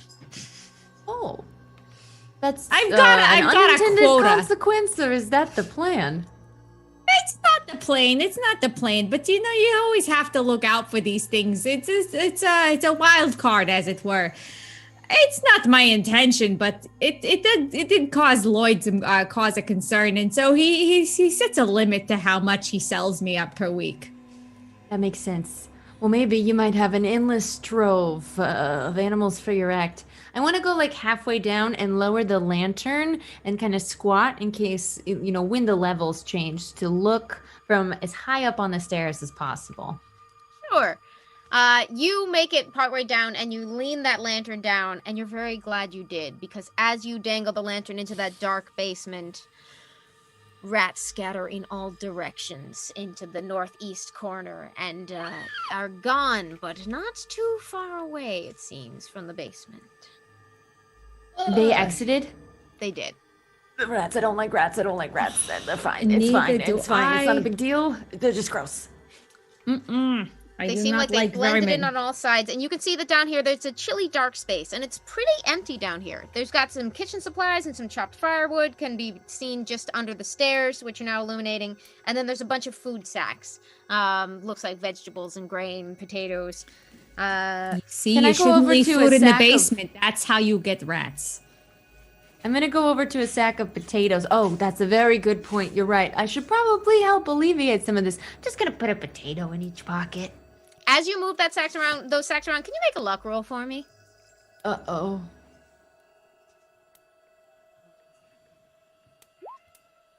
Not so lucky, this As one. you're shifting one of those sacks over, you feel a bite on the hand. Please take 1 damage from the rat bite. You nasty son of a gun. I knew I hated rats. It's really vile. You would think that a place like this would have some pest control. Can you make One me a would con roll, please? Zelda or both of us? Just you. Me? Mm-hmm. Success! I'm very sturdy. Yes, you are. So shaking that hand, you are able to, if you still want them, grab a couple potatoes. You're not gonna keep Say- me away from a good night's dinner, and I'm gonna grab 2 potatoes. I've never known a rat to keep you from making your stew at night. That's right. In fact, sometimes they enhance it.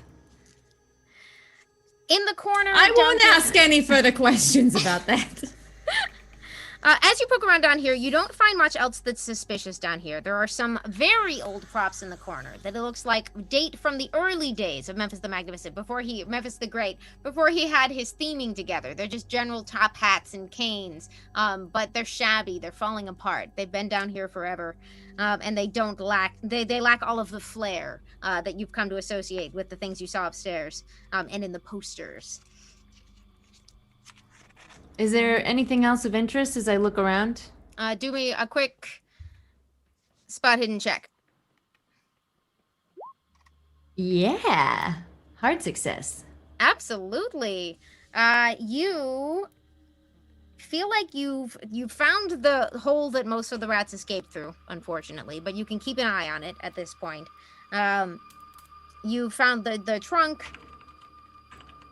and you let's see. There, unfortunately, not much else to find down here, but you feel pretty secure that you've turned it all around. It's clear. We're safe. Not a single rat in sight. Can I push the trunk in front of the hole so there's no more can. rats? Absolutely. That's some good investigative work. You know what? As- A good investigator cleans up messes. That's right. As you're pushing Now that let's trunk get in out front of of the hole and turning around to ascend the stairs, a gust of hot air rushes in, first from one direction and then the other. Can you make me a dex roll, please, both of you? Luckily for Zelda, she's very dexterous because of the years of dance training. Oh, nice. You are both able to keep your footing despite the intensity of this wind that's coming from nowhere, but it's not wind. It's like Zelda. hot breath. It's Oh. like something enormous is breathing in and out on both of you from down here. Please make a sanity roll. Oh, I thought that there was a draft in here at first, but now it just seems very disgusting. Sanity. Here we go. Success. that? Barely. You both By 1 passed, point. but even though you passed, you lose 1 point of sanity each. Ugh. Them's the breaks, kid. I think Them's we the need to breaks. get out of this basement immediately. Let's go. None of this feels right to me at all. And now, so whatever it is, it feels like it's breathing. It's very humid. I don't like it. Something down there is up to no good. Something that's causing all of this. I feel it. There's something evil down in that basement. Now, whatever it is, I don't like it. And I don't think we should stay down here any longer. Is it? Can I close and lock the door to the basement? There's no lock that you can see, but you can close it and move that little table in front of it if you want. Yes, Yeah. barricade the door. That's right. I'm in a barricading spree. And we together push the table in front of it. As you push that table in front of it, the door to the prop room flies open, and the swords which had been on the wall are lying across the ground, aimed at the door. What is it? I'm standing right in front of that door, right? It flew up and in front of you, and they are arranged in a circle of 5, aiming themselves at you. Roll for sanity. I don't know what to do. Why do I keep succeeding? This is crazy. It's fine. None of this is real. It's a pretend. It's all rigged. It's a magician's house. MK, you I lose failed 1. Zelda, miserably. you lose 2 more points of sanity. Okay. None of this seems right. This isn't magic. I don't know what this is. I don't like any of this. Why are the knives on there, like laying out there, ready for us? I don't know. Zelda, do I close the door or do we just run? Can we close it? Can we still barricade it? I would still like to barricade Well, the hell out of this door. Whatever I it is think the is swords breathing would- down there. Well, they're You've coming got the from the kitchen- other room. The kitchen table is in front of the basement door, but that's in the same, leaving very little space next to it with that connecting one to the prop room. Sorry to bother you. And I'm going to close the prop room door gently and then step quickly away from it. Nothing happens. The prop room, that's the one that where they Wait. had found the boys. Yeah, maybe we should have held on to those swords because now the house has them. All right. I guess in light of having swords, I will put down one of the knives that I had picked up earlier and pick up one of these swords.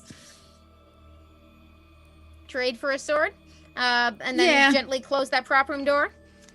It is still coated in the blood of a Leary brother. Oh boy. Okay then, I think we need to find this library, huh? Yeah, we need to find this book. We need to find it right away. I don't like anything that's going on in here. It just gives me the heebie-jeebies. No, I want to check that other room on the first floor that we didn't go in yet that was near the front door. Okay, the rectangle or the circular one? Rectangle. Oh All gosh, right. there's a circle too. You are able to pretty quickly pop into that first floor rectangular room, which turns out to be the dining room. The dining room to this house, just nice. It's got a table that seats about 10. The only really prominent feature you can see in here is, in accordance with Memphis's theme, there is a replica bust of Nefertiti in the corner. And other than that, the room is pretty bare. Keep running! We gotta find this book! Can we check the circle room? Yeah. It's funny, as you move away from that statue, it almost looks like its eyes follow you. But before you can really process that, you are in the circular room. And that circular room is it's the sitting room, but I have a lovely description of it that I'm gonna read for you. It's a very pleasant space, or it would be on a better day, with couches and a fireplace. The sheer amount of window space makes it feel almost like sitting outside. This would be a very nice space for keeping the company that Memphis used to so frequently keep. The trees are arranged to offer a view of downtown Boston, which is scenic but currently feels so far away from you as you stare out those windows. Okay, it's nice in here, huh? This must have been the room that the lawyer was talking about, where they would convene, and they're the happier days, I suppose. Right. This does seem nice. Hey, did you see that statue's eyes moving? Yeah.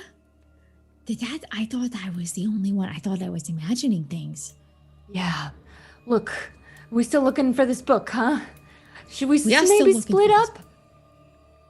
No. Okay. Why? Why would you want to do that? Cover more ground. I don't know. I don't like these swords. I feel uncomfortable.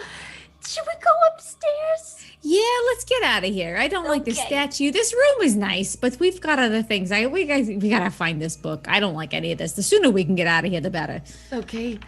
We run up the stairs, and I think we can oversee from the hallway the stage downstairs, right? You can see on this second level. You make your way across those spiral staircases. You can see there's sort of it's not hidden. There's a small door in the side on the landing of the second floor as you're getting up there that leads off to looks like the top of that space for that nice round sitting room you were just in. You can see the gallery leading over the view of the stage. It looks like a couple of bedrooms off of this. And those stairs continue upwards. You know what I say? Go all the way. If you're not all the way at the bottom, you're all the way at the top. You know that saying? Yeah, and let me tell you, with all of these shenanigans going on, this conspiracy goes all the way to the top! To the top! Let's go! You don't think we've lost too much sanity or anything, do you? I still feel with it, right? fine. Okay. I can do a tap dance any point. I feel great. To the top! To the top! We tap dance our way up to the Yes. attic. Flat ball change. You are tap dancing your way. You've passed the broken glass on your way up the stairs. And as you look at the door of the attic, you hear a voice coming from the porch downstairs. But this one is not the voice of the house that you've been hearing so far.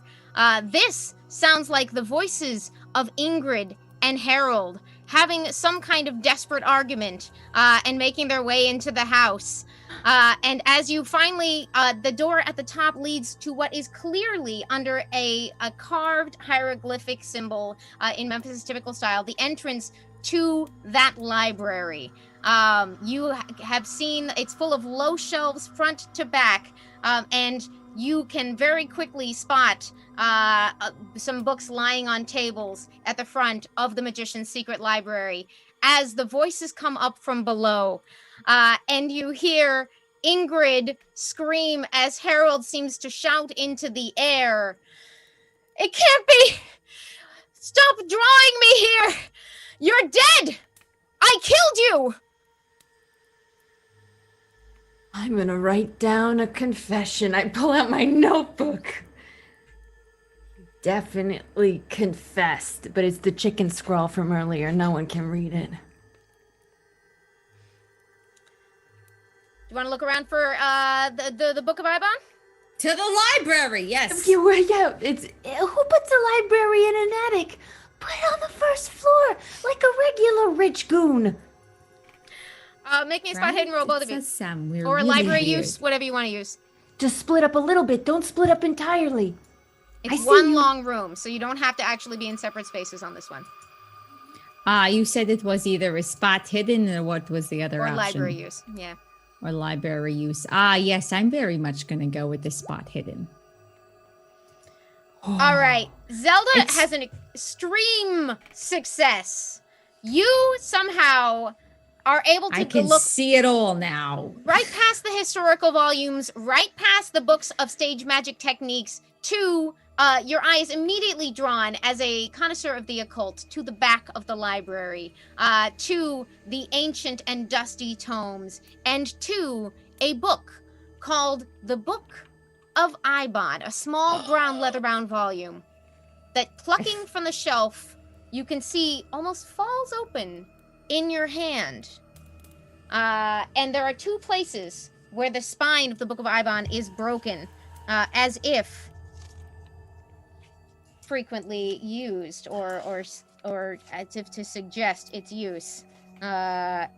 One of them is Contact Yuck Sloth, and the other bears the mysterious title, Call Forth Ye Form Beyond.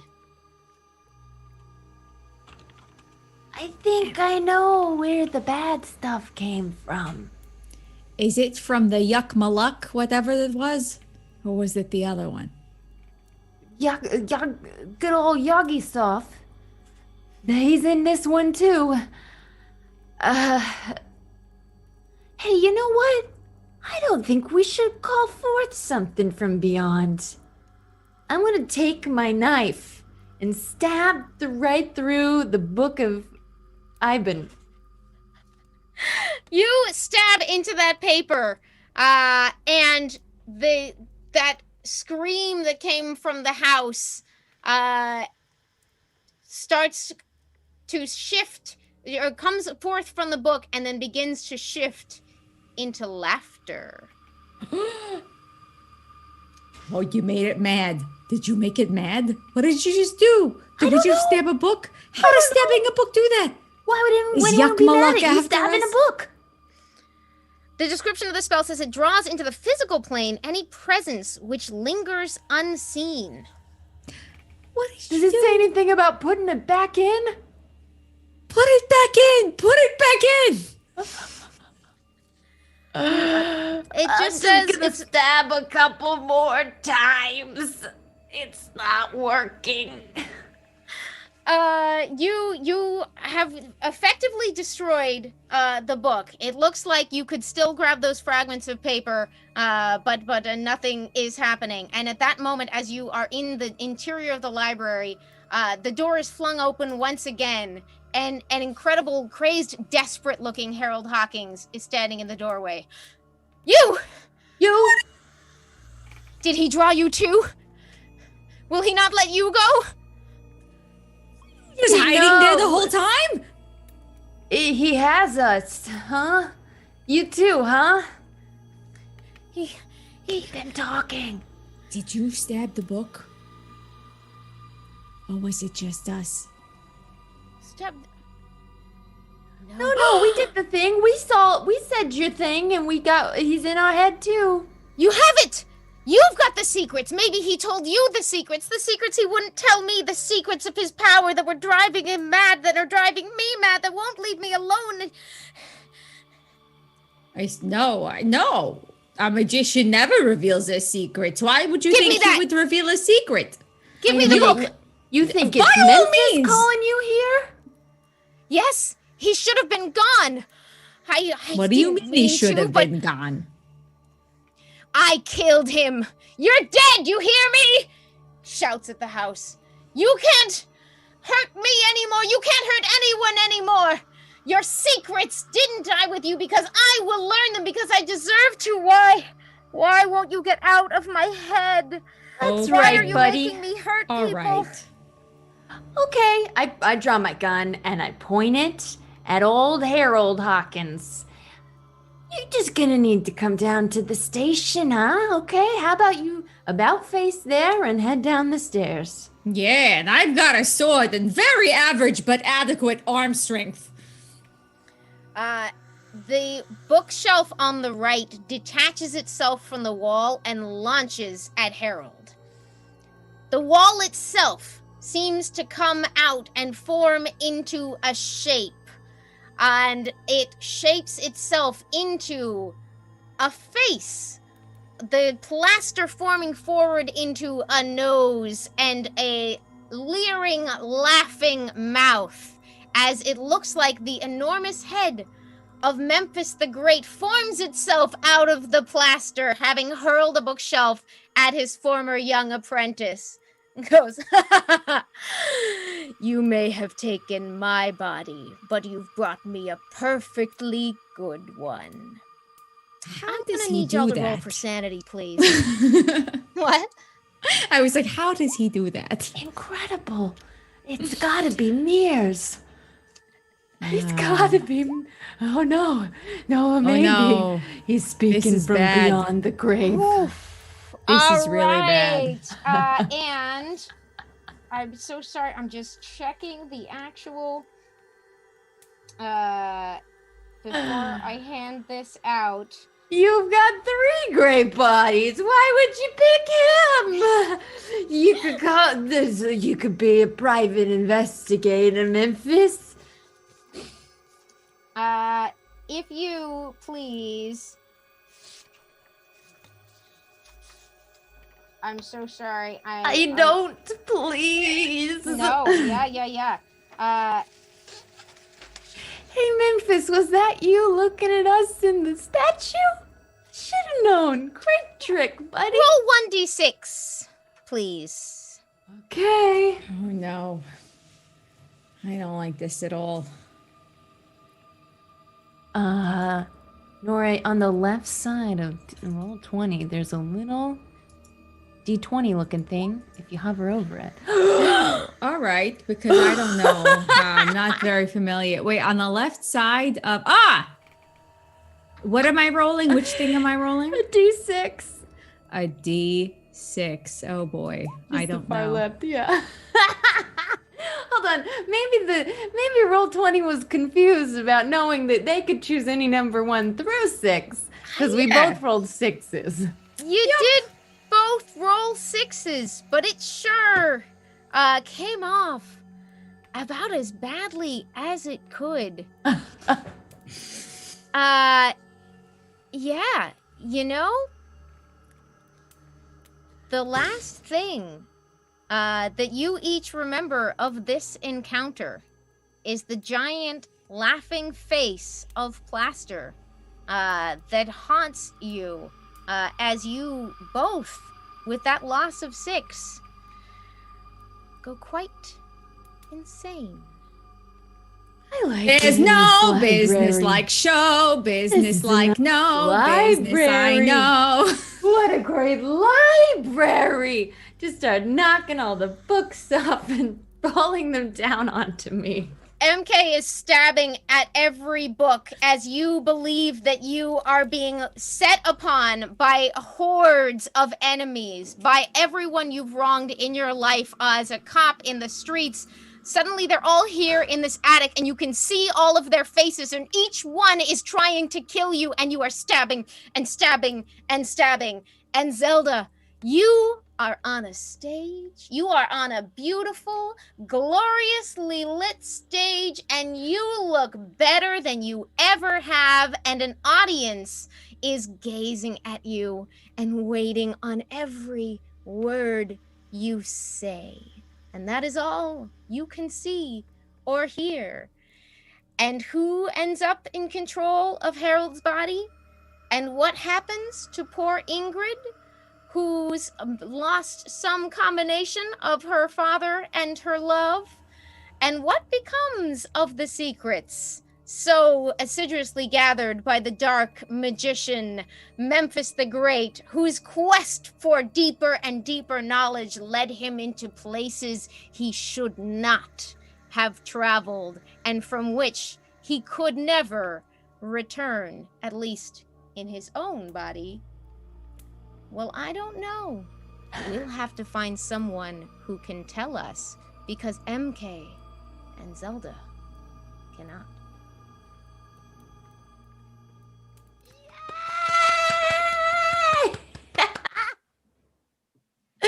Amy, that was incredible. You guys are so good. I'm so sorry. We're We squishy deserved babies, it. It's fine. Hey, now the mystery is left unsolved for everyone at home to go run it for their friends. Find it at That's right. chaosium.com in the Mansions of Madness book. Amy, whew, that was amazing. We're going to decompress and we're going to put it up on Patreon. If you'd like to become a patron, go to patreon.com/goodtimesociety. You can also find this video later on at youtube.com/goodtimesociety. Many of you may be watching it there now. I just want to give one more thanks to Gavin Inglis, Lynn Hardy, and Mike Mason for making this incredible, so much fun, horrible trap that I put you both in. I can't wait to talk more about it. You had me dying. The knives. Oh, the knives. man. Okay. Terrifying. Before we go, Nora, why don't you tell them where they can find you on the internets? Oh, hello, everyone. I'm not going to talk it's very hard for me to shut that voice out as soon as I start. But hello, I'm Nora Ibrahim. You could find me at Noralogical on Instagram and Twitter. Mondays, I'm at Realmsmith. Thursdays, I'm with Becca on Black Dice Society. Fridays, I'm on Q Times with World of Darkness, also with B. Dave Walters. And Saturday, I'm on Damsels and Dice on Pixel Circus and doing also things in between. Follow me on stuff. Take it away. Amy, tell them your things. Hello, I am Amy Dallen. I have been your keeper tonight. I am so excited to have had the chance to run this. I want to do it over and over forever. Y'all were incredible. I'm so sorry.